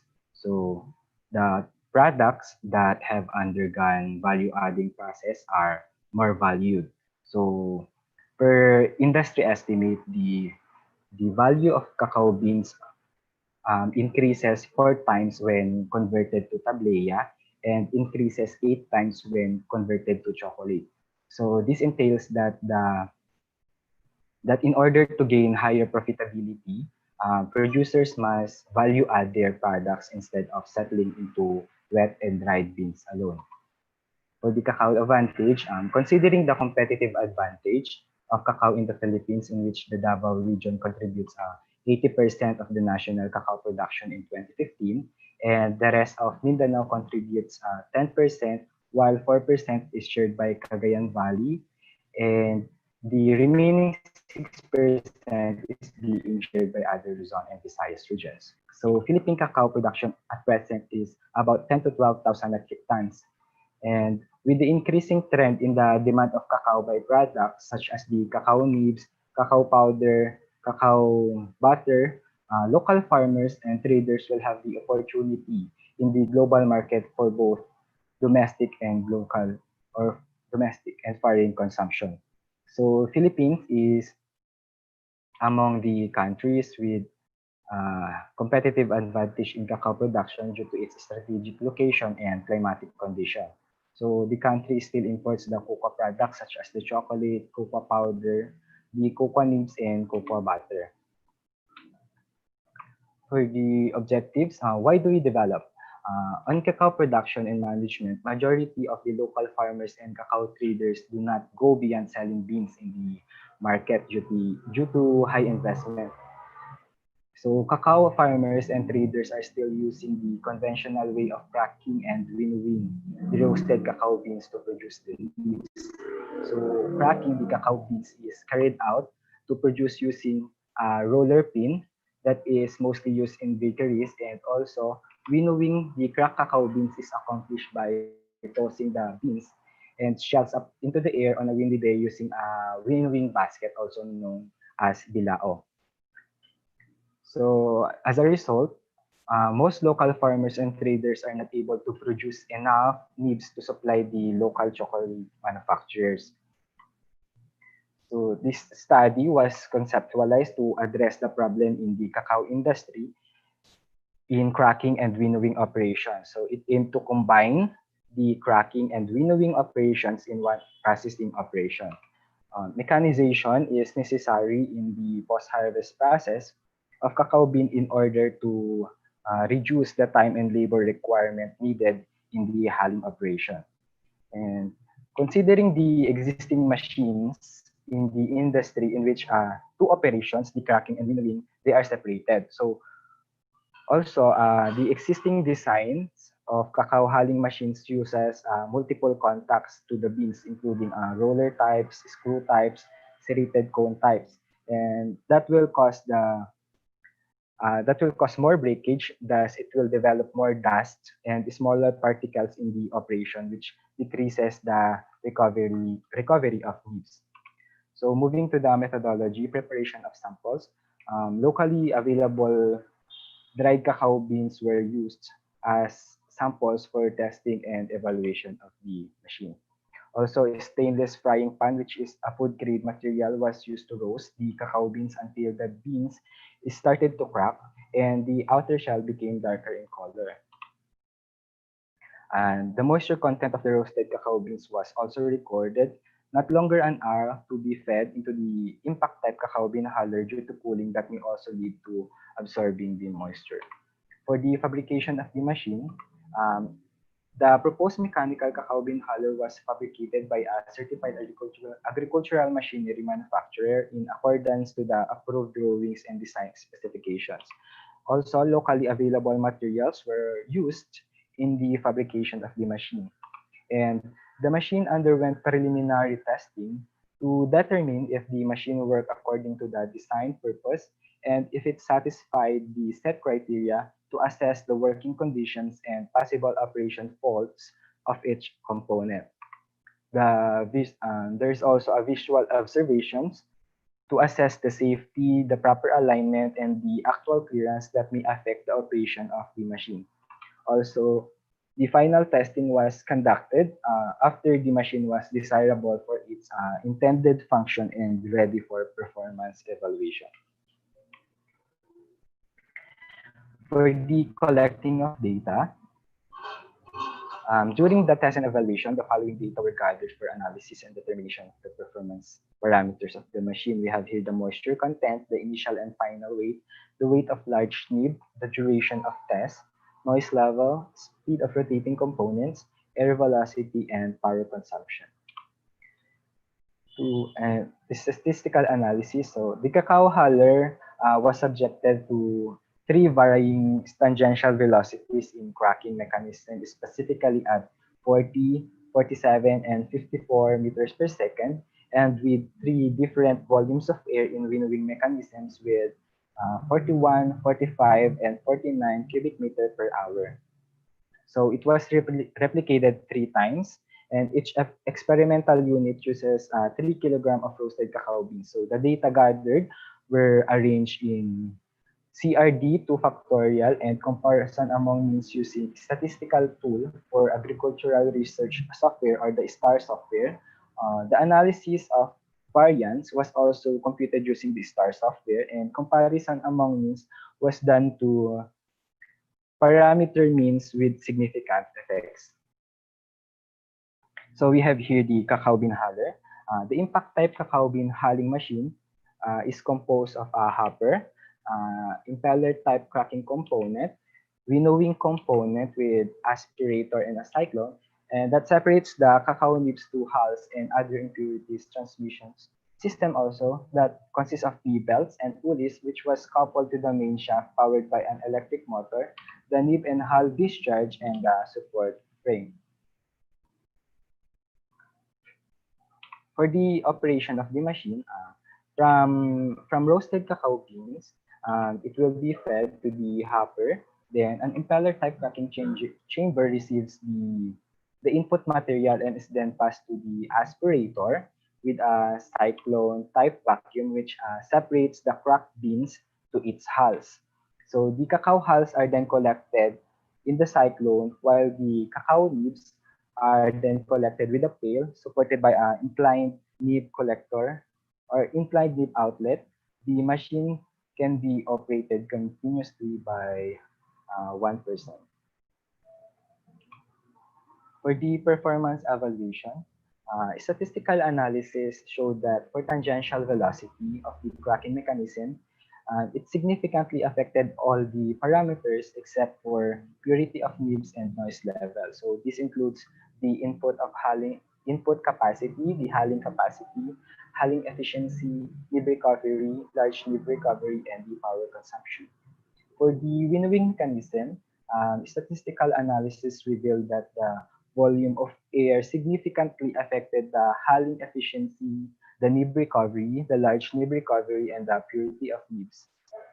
And for the interaction of the two treatments, it significantly affected the large nib recovery and the purity of roasted cacao nibs. For the result of this study, impact type cacao bean huller with A2B1 combination gave the highest input capacity and hulling capacity of 195.60 kg per hour and 156.53 kg per hour. And the highest hulling efficiency, nib recovery, and large nib recovery is 96.84%, 96.98%, and 86.75% from the combination of A1, B1 or 40 meters per second and 41 cubic meters per hour. So the lowest power consumption and noise level were obtained from combination of A1, B2 with 88.20 decibels and 3.99 kilowatt hour.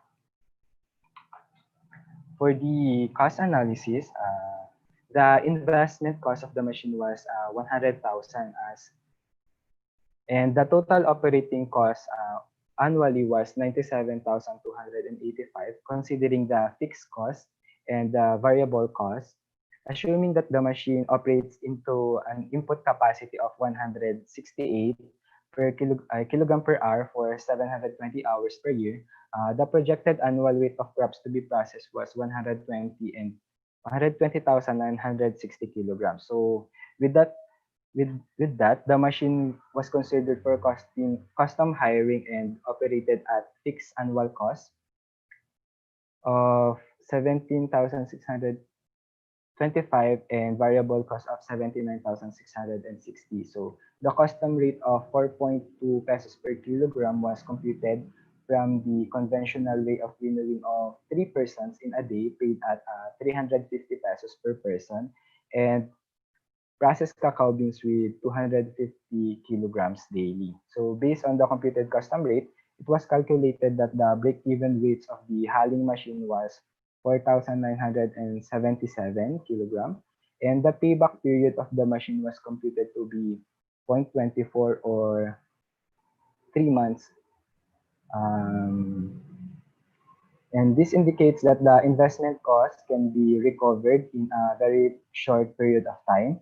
And the general annual net income for using the cacao bean hulling was computed to be 410,747. For the conclusion, the machine with combinations of cracking and winnowing system was successfully designed based on the different considerations. Also, the machine was fabricated using locally available materials and local manufacturing technologies and functions in a continuous manner where the material is constantly fed into the hopper that would carry a capacity of 15 kilograms of roasted cacao beans when full. And so the machine performs satisfactorily with the highest input and hulling capacity using combination of A2B1. Moreover, the combination of A1B obtained the highest hulling efficiency, nib recovery, and large nib recovery. Additionally, the lowest power consumption and noise level were recorded from the combination of A1B2. The highest purity of roasted cacao beans was recorded from the combination of A3B2, and the machine delivered the most desirable performance when set at A1B1 combination or 40 meters per second and 41 cubic meters per hour. Also, the cost analysis showed that the machine is financially feasible. The cost in fabricating the machine was 100,000, considering the custom rate of 4.2 pesos per kilogram. The break-even weight payback period and the annual net income were computed to be 4,977.24 years and 410,747 respectively. So that would be all, and thank you for listening. God bless you. So thank you for this very interesting presentation. There is a question from one of the attendees, Marvin Sinansi.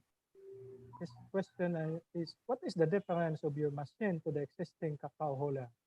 Why you choose impact type and not the other method of hulling? Okay, thank you for that question. So the difference of the study to the other study, considering the existing machine in the industry, cracking and winnowing are two separated operations. Also, the existing designs in cracking operation uses multiple contacts to the cacao beans. So this will cause more breakage to the cacao beans. So it will lessen the recovery of cacao leaves. So we chose this impact type or impeller type to lessen the contact of the cacao beans to the machine. Thanks for that answer. I have a question. You mentioned that Mindanao produce a lot of cacao. Yes, sir. Do you have any demo machine installed here in Mindanao? Or I really don't know if I haven't gone to Davao cities actually, but my one of my professors, Dr. Lavarias, I think he has a machine to which is commercialized right now. I think and can be seen at Central Luzon State University. so thanks again for this interesting presentation. Sir, And I hope, okay, may isa lang tanong. okay, sir. Sorry. May effect kaya ang variety at saka pre-processing? For example, 'di ba, for example sa Mindanao kasi mas preferred nila ang fermentation eh. So, may effect kaya 'yon doon sa performance? Actually, sir, that is one of my recommendation that can lead to a possible research. Yung ginamit po kasi, we use different types of cacao. So, Trinitario, Criollo, and Forastero. But at the, I didn't, due to lack of cacao beans because of COVID-19, we use the different types of cacao. but that can lead to possible research. Thank you. So Thank you, sir. thanks for that answer, and I hope the farmers here in Mindanao can benefit your research. No, it's very important, actually. So our next presentation, the last but not the least, by Amil M. Salo of the Central Luzon State University. The title of this presentation is Development of Dry Scale Cleaner, Grader for Stored Onion. Could you please share your slide? Okay, sir.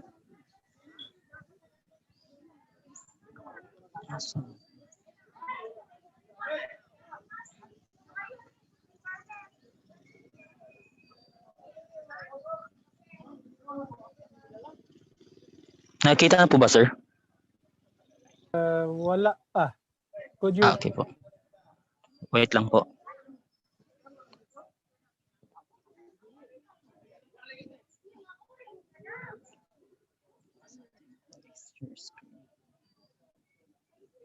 Wait lang po, sir, ha.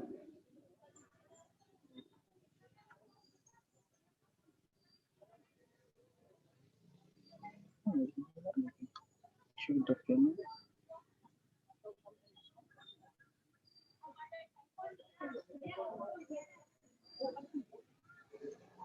Wait. Sorry. Wait lang.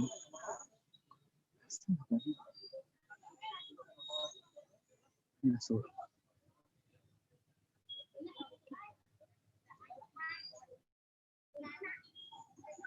Wait lang, sir. Wala.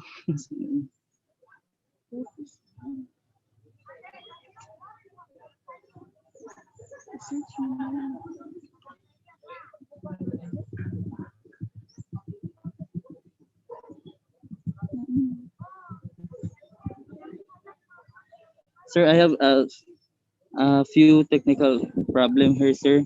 I am only using my phone. Please Okay. bear with me. Just take your time. I do not found this share screen option in my phone right now.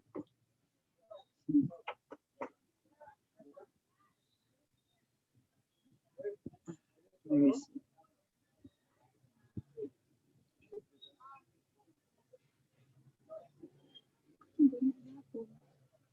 Wala.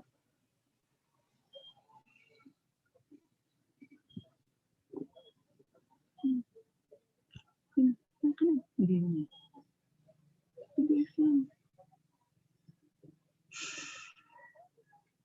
Ayan, ito na po, sir. Nakita ko na po. Oh my God. Unsupported format. Sir, is there an option there to share the screen? Try to baka nasa upper right.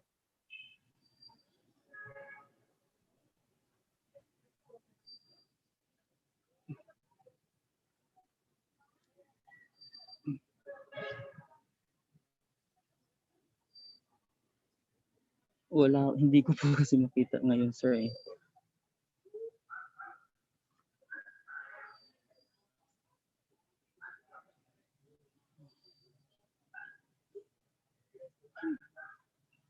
Hindi.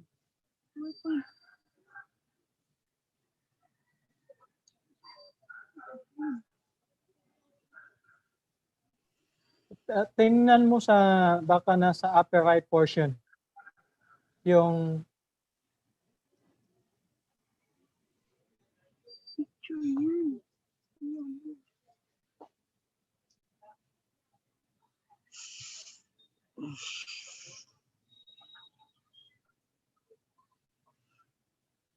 Unsupported document.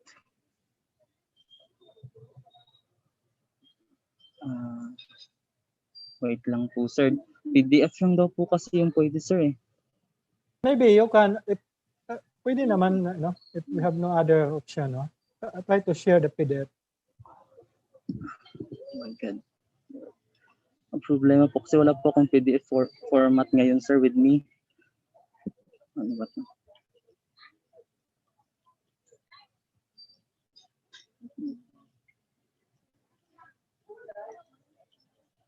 Nawala po kasi yung option na share screen, sir eh.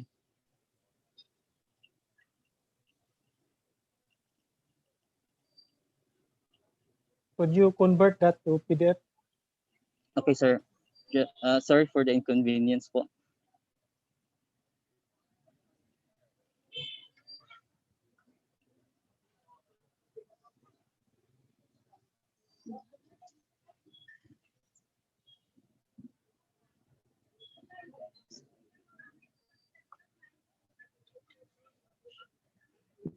Hindi talaga. Wala kasi.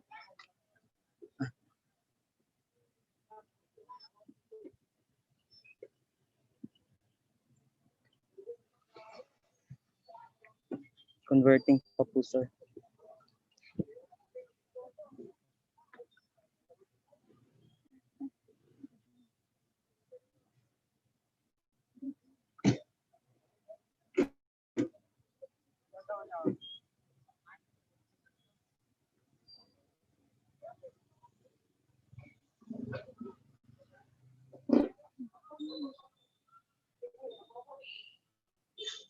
Alright.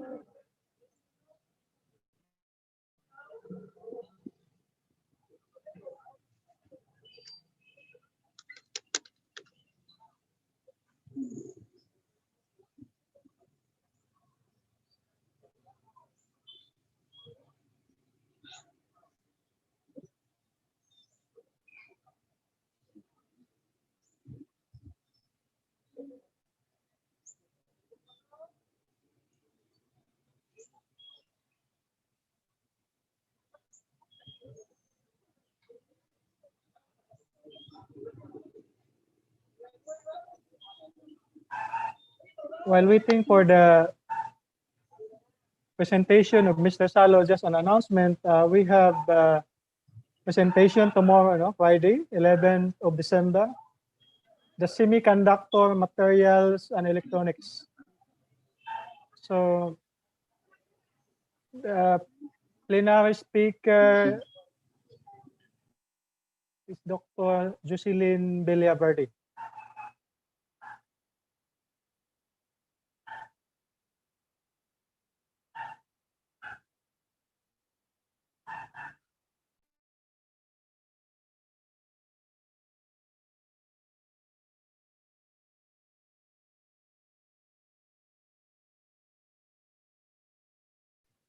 Hello, sir. Good morning po. Hello. Can you please allow me to share screen, sir? Yes. Okay po.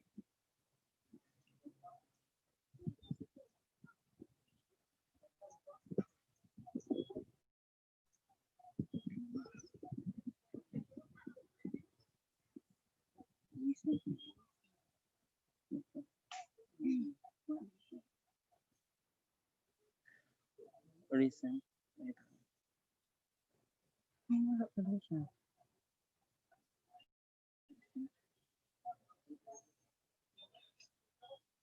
Ayan po, sir. Nakita na po ba, sir?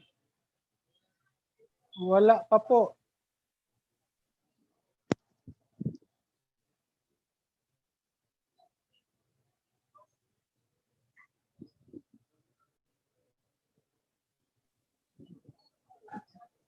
I'm so sorry. So tomorrow presentation, we have 5 papers from different universities, and our ERDT program leader, Professor Ferdinand Manigdig, will give his closing remarks tomorrow. So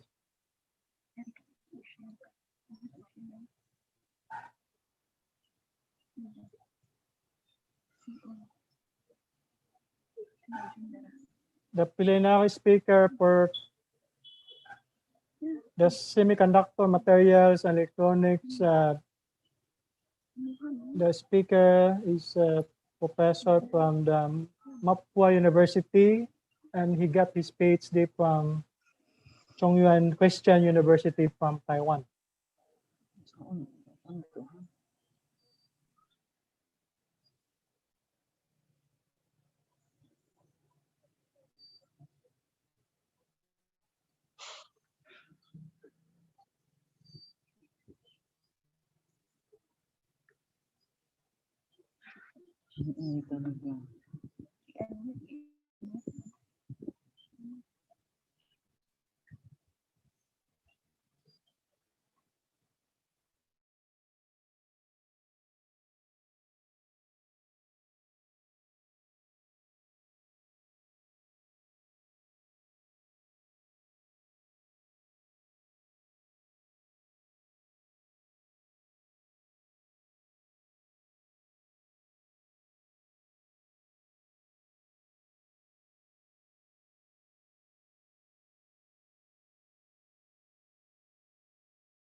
Hello, sir.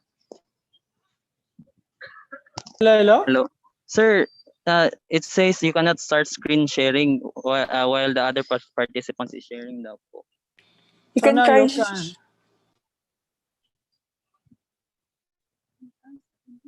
So please share your screen now.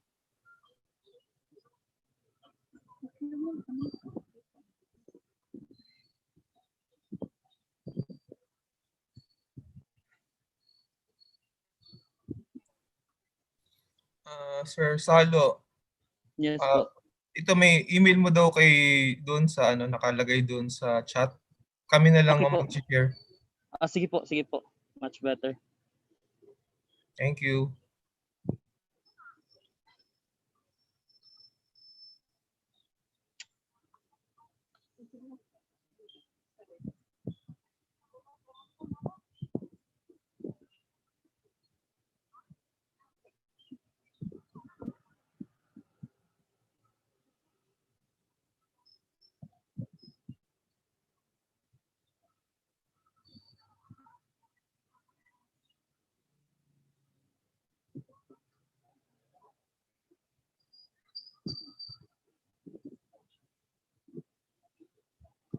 Sir, sending na po.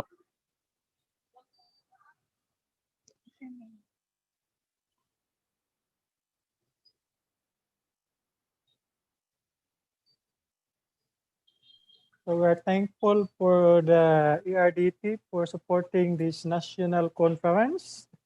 I think this is the first online conference because of the present situation. So with the help of the technology, even with the pandemic, we can still share our knowledge, share the outputs of our research, which is important for the new normal. No? And hopefully in next ERDT conference, we have more papers and presentation.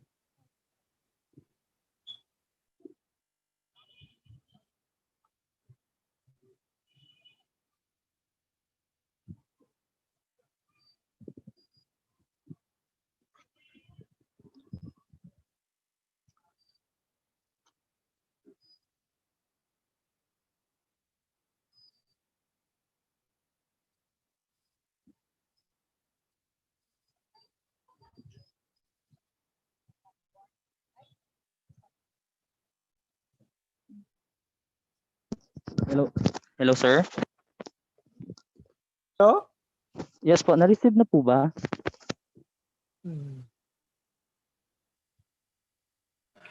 Yes, we're able to receive it. We're just downloading it. For a moment, please.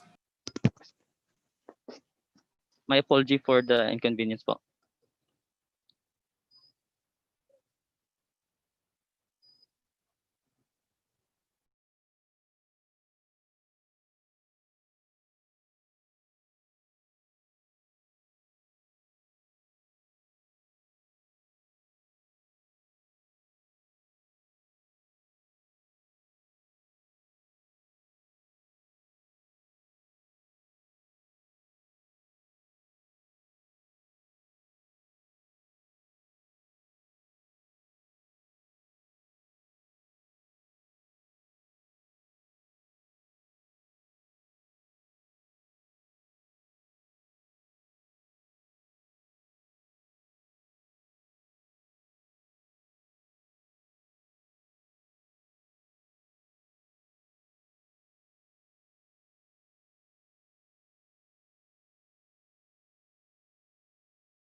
Mr. Salo, you may begin your presentation now. Thank Okay you. po. Thank you po. So first of all, I'd like to say sorry for the inconvenience. So good morning, everyone. I am Jamel M. Salo, and I'm honored to present to you our research entitled Development of Dry Scale Cleaner Comb Grader for Stored Onion, Allium Cepael. Together with me in this research were Dr. Emmanuel V. Sicat, Dr. Helen F. Gavino, and Dr. Tio D. Visayco, all professors in the Central Luzon State University. Next slide, please. Onion, locally known as sibuyas in our country, is one of the top 5 vegetables grown, and it is popular due to its many uses, such as spicing our dishes and as well as in its medical uses. According to the Philippine Statistics Authority, it contributed 5.5 billion earnings in 2018 data, and in which Central Luzon is one of its major producer. Next, please. However, just like the rice industry, onion farmers has a difficult time competing in the market with the imported onions. As a solution, farmers will tend to store their produce to preserve its quality while waiting for a higher price, most especially during off-season. And after storage, the onion bulbs will produce excess dry scales, which are needed to be removed before onions are to be sold. It will also require the grading process based on its sizes, since different size has a different price in the market. This process is commonly done manually and will require 0.03 Monday kilogram. This can result to low output capacity and inconsistency due to personal preference of the laborers and non-availability of laborers during the peak seasons. With this, the study was conceptualized in order to simplify enhancing the onion cleaning and grading and to improve the uniformity, lessen the Monday requirement and the cost of the operation. Next slide, please.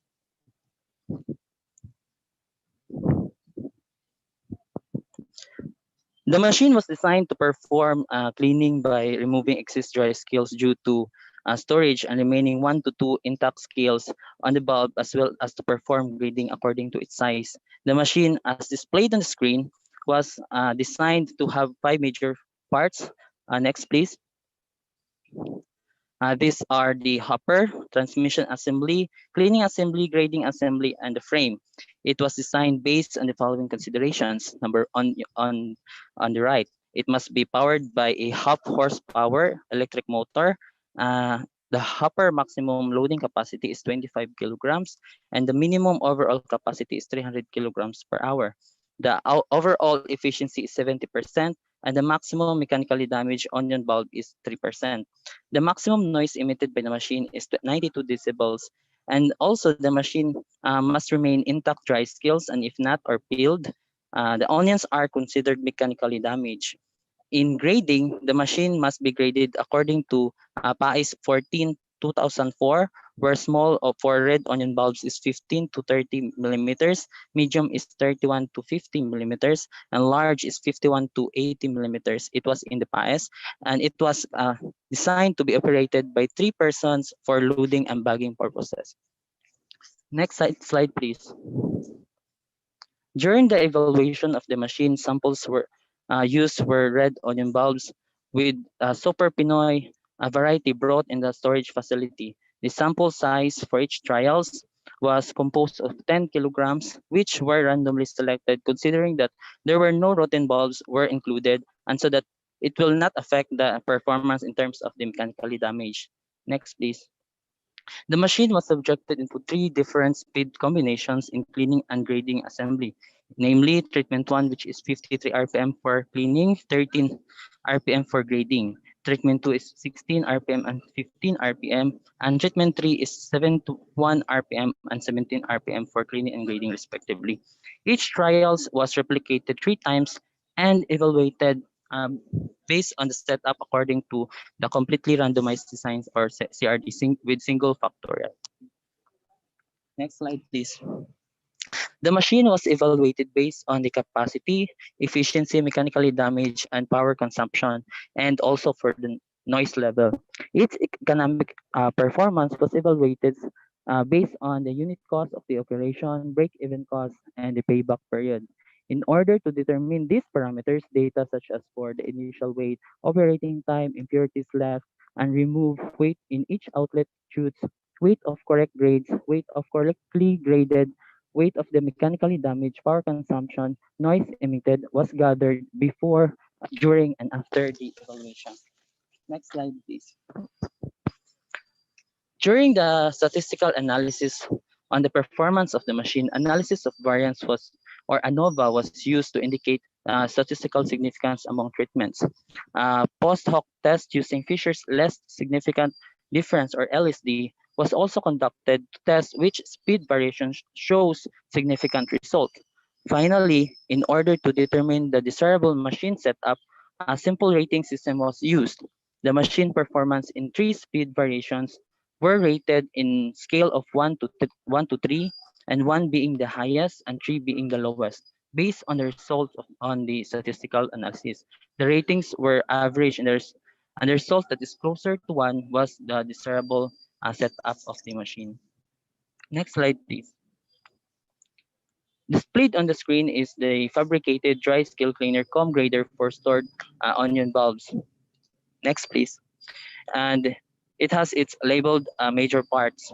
The overall dimensions of the machine was 1.78 meters in length, 0.8 meters in width, and height of 1.25 meters. Its weight was 170 kilograms, which has a maximum loading in the hopper of 25 kilograms. This machine was powered by a 0.5 HP electric motor. For the operation of the machine, the test materials were loaded first in the hopper. Then after the switch button was turned on, the gate in the hopper was slowly opened, and then the bulb will slide down to the rollers in the cleaning assembly. The plain rollers will rub the onions. As a result, excess dry scales will detach from the bulb and fall to the scale outlet located below the assembly. The screwed rulers, on the other hand, push the bulbs to the end of and fall straight to the grading assembly, which is composed of rollers connected with a high-pitch continuous chain link conveyor. Basically, the change in spacing between the rulers as it moves will allow the onions to be graded. Finally, the graded onions that it will be collected in its separate chutes. Next slide, please. Presented on the screen is the result of the evaluation of the machine performance. It reveals that with the use of the speed combination of, next please, uh, treatment 3, the highest cleaning capacity, grading capacity, overall capacity, cleaning efficiency, and as well as lowest in the power consumption was obtained. Next, please. Using treatment 2, highest overall efficiency was obtained. And lastly, using treatment 1, the highest grading efficiency and lowest in mechanical damage and noise level was obtained. Next, please. And using the ANOVA, machine performance was affected significantly by speed in terms of the cleaning capacity, grading capacity, overall capacity, and power consumption at 1% level of confidence. Using the post hoc test, it was determined that the capacity for treatment 3 was significantly higher than treatment 1 and treatment 2, and no significant difference between treatment 1 and treatment 2. In terms of power consumption, treatment 3 was significantly lower than treatment 1 and treatment 2, which are not significantly different. Next, please. Similarly, the results for the percent mechanical damage as influenced by different speed variation showed significant difference at 5% level of confidence. Post hoc reveals that the results in treatment 1 was significantly lower than treatment 3, and between treatment 1 and treatment 2, as well as between treatment 2 and treatment 3, were significantly different. Were not significantly different. On the other hand, for cleaning efficiency, grading efficiency, and overall efficiency, and noise level, no significant difference was observed. Next, please.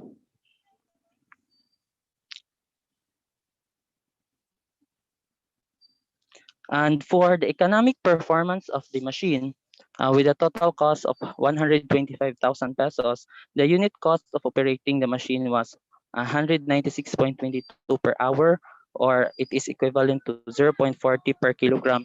It is by considering all the fixed and variable costs. In 1 year, the machine will break even at 33,262.16 kilograms, considering a custom rate of 1 peso per kilogram. The cost analysis considered 3 persons as the operators, which is equivalent to 0.0008 man-machine day per kilogram.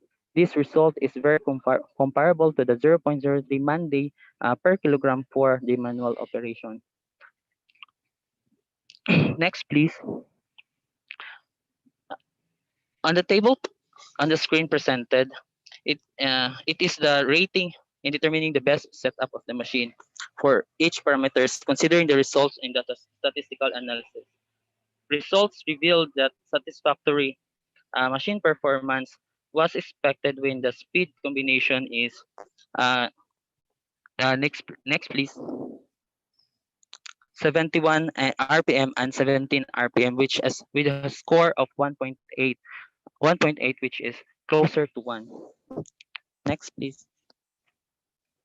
For the conclusion, um, based on the result, a dry scale cleaner comb grader for stored red onion bulbs was successfully developed based on the considerations and was fabricated using locally available materials.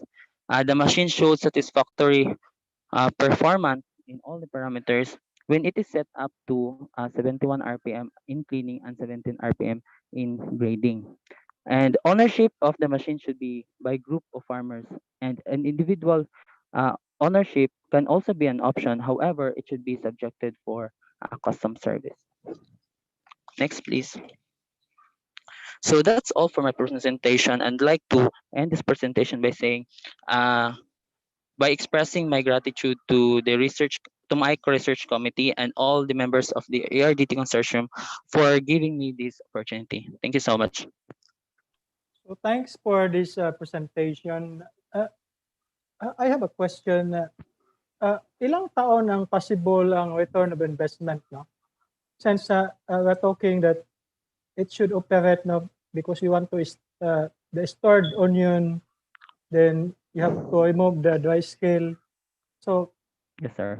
Ilang ang frequency ng operation, like for 1 year, at ilang taon bago tayo makabawi ng investment in case?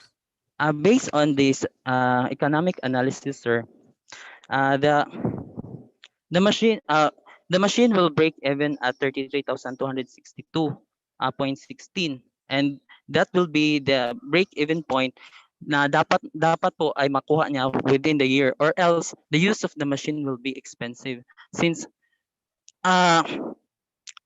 considering po that we have a custom rate for 1 peso per kilogram. Okay, thanks for... Yes po, sir. There's another question from Marvin Sinis. Yes, Is it sir. practical to clean the onion from cold storage or from the field? Actually, sir, from the field, onions are not are cleaned based by cutting its leaves from the harvest, and that in the field it is actually fresh. So in farmers will tend to store their produce because they are waiting for the higher price. So the problem there, sir, is that this involves curing, which will require which will result that the onions will dry, and that before the onions will be sold, the excess dry skills for marketability must be removed. That is why it is very it is usually uh, done in the storage facility, sir. Thanks for that answer. So Thank you, now we are very thankful for all the presentation, no? From the... May isa lang akong tanong. Okay, sir. Doon sa sorter niya. Yes, sir. Magkano ba ang difference nung malinis at saka hindi malinis. Tapos, at saka across sizes, maliit at saka malaki. Kasi sa supermarket, malinis eh. Pero pag sa palengke, minsan nakakabili ako madumi. So sinisimplihan ko na lang natanggalan ng balat. Siyempre, additional weight. Pero Yes, sir. magkano ba yung difference? Magkano yung cost? May idea ka ba? Kasi hindi ko nakita dun sa na as part ng justification. Kasi na mag-sort saka maglinis. Although as Do you, end user kasi or as customer, pag sa palengke talagang may time talaga na pagkadumi eh. Yes, sir. Based po sa aking study po, sir, what I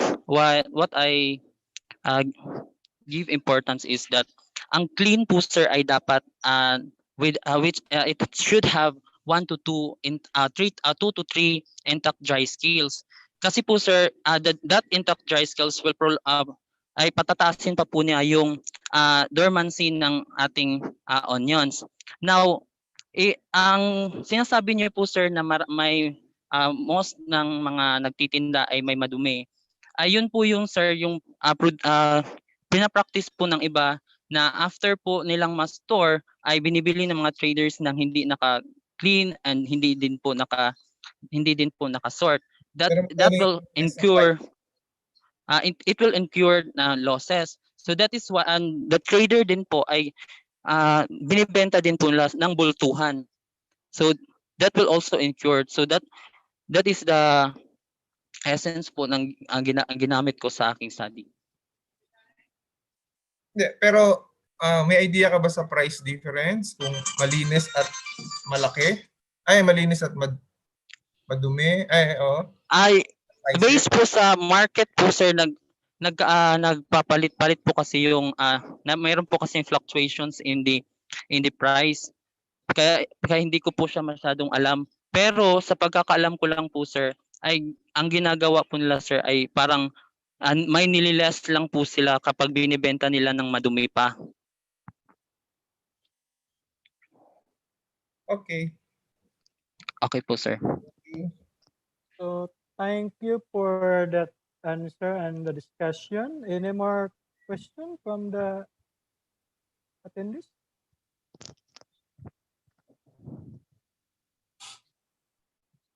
So it ends the session and we have to deliberate the results.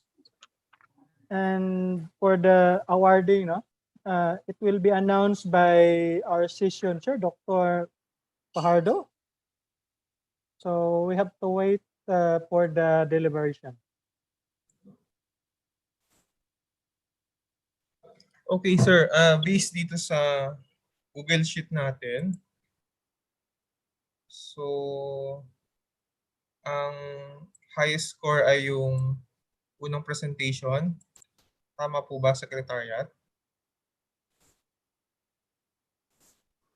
Yes po. Ang second po ay yung third paper. Mayroon po bang reaction sa group?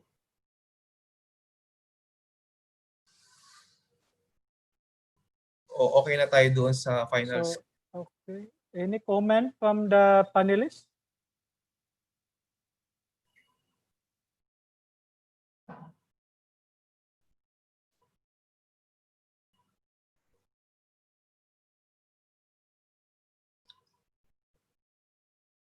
May sasabihin yata si Sir Noel. Wala. Yeah, okay na. I think it's okay na, Doc Arthur. Okay, sir. So, i-announce na po natin to. So our session chair, Dr. Arthur Fajardo, will announce the Best Paper Award. Okay, so our best paper is the development of an oyster mushroom Pleurotus SPP substrate compactor bagger, presented by Mr. Jordan Abad from the Central Luzon State University. Congratulations. So congratulations, Mr. Jordan Abad of the Central Luzon State University. And Dr. Noel Estoperes, the Dean of the College of Engineering and Technology of the Mindanao State University, Iligan Institute of Technology, will give closing remarks for this session. Sir? Yes, thank you, Dr. Nap Interia. First, again, good morning to everyone. Really, the theme, no? The theme bouncing back into the new normal could not, it's very timely, no? It could not stop our presenters in developing or inventing something that is very useful to our society. Even COVID-19 could not stop us from doing things that will impact our farmers and the agriculture industry. So I really would like to commend the 4 papers for this session on manufacturing and machinery. Of course, congratulations to the winner. But for me, all of us, all of you are already winners. For it really wins. It will win the heart of our farmers, our businessmen, and our agri product developers. So thank you very much to the 4 presenters. And at this juncture, I would like to express uh, our our gratitudes to the people behind the success of this 4th session on the 5-day series virtual conference on our ERDT. First of all, I would like to uh, uh, give thanks to our program leader, Dr. Ferdinand Manigdeg. Also here in the panelist, I saw the OIC Dean of UPLB, the project leader at UPLB, Dean Myra Borines. Of course, to our session chair, Dr. Arthur. Thank you, Dr. Arthur Fajardo. Thank you very much. Our active moderator, Dr. Napoleon Interia. Thank you very much to the three panelists, and of course the secretariat. Thank you very much, and to all the participants sa walang sawang pagsusuporta ninyo sa ating ERDT conference. A pleasant good morning to you all. Have a nice day. Thank you. Thank you, sir, for the closing remark. This ends the session of manufacturing and machinery. God bless us all. Thank you to the ARDT and to all the participants.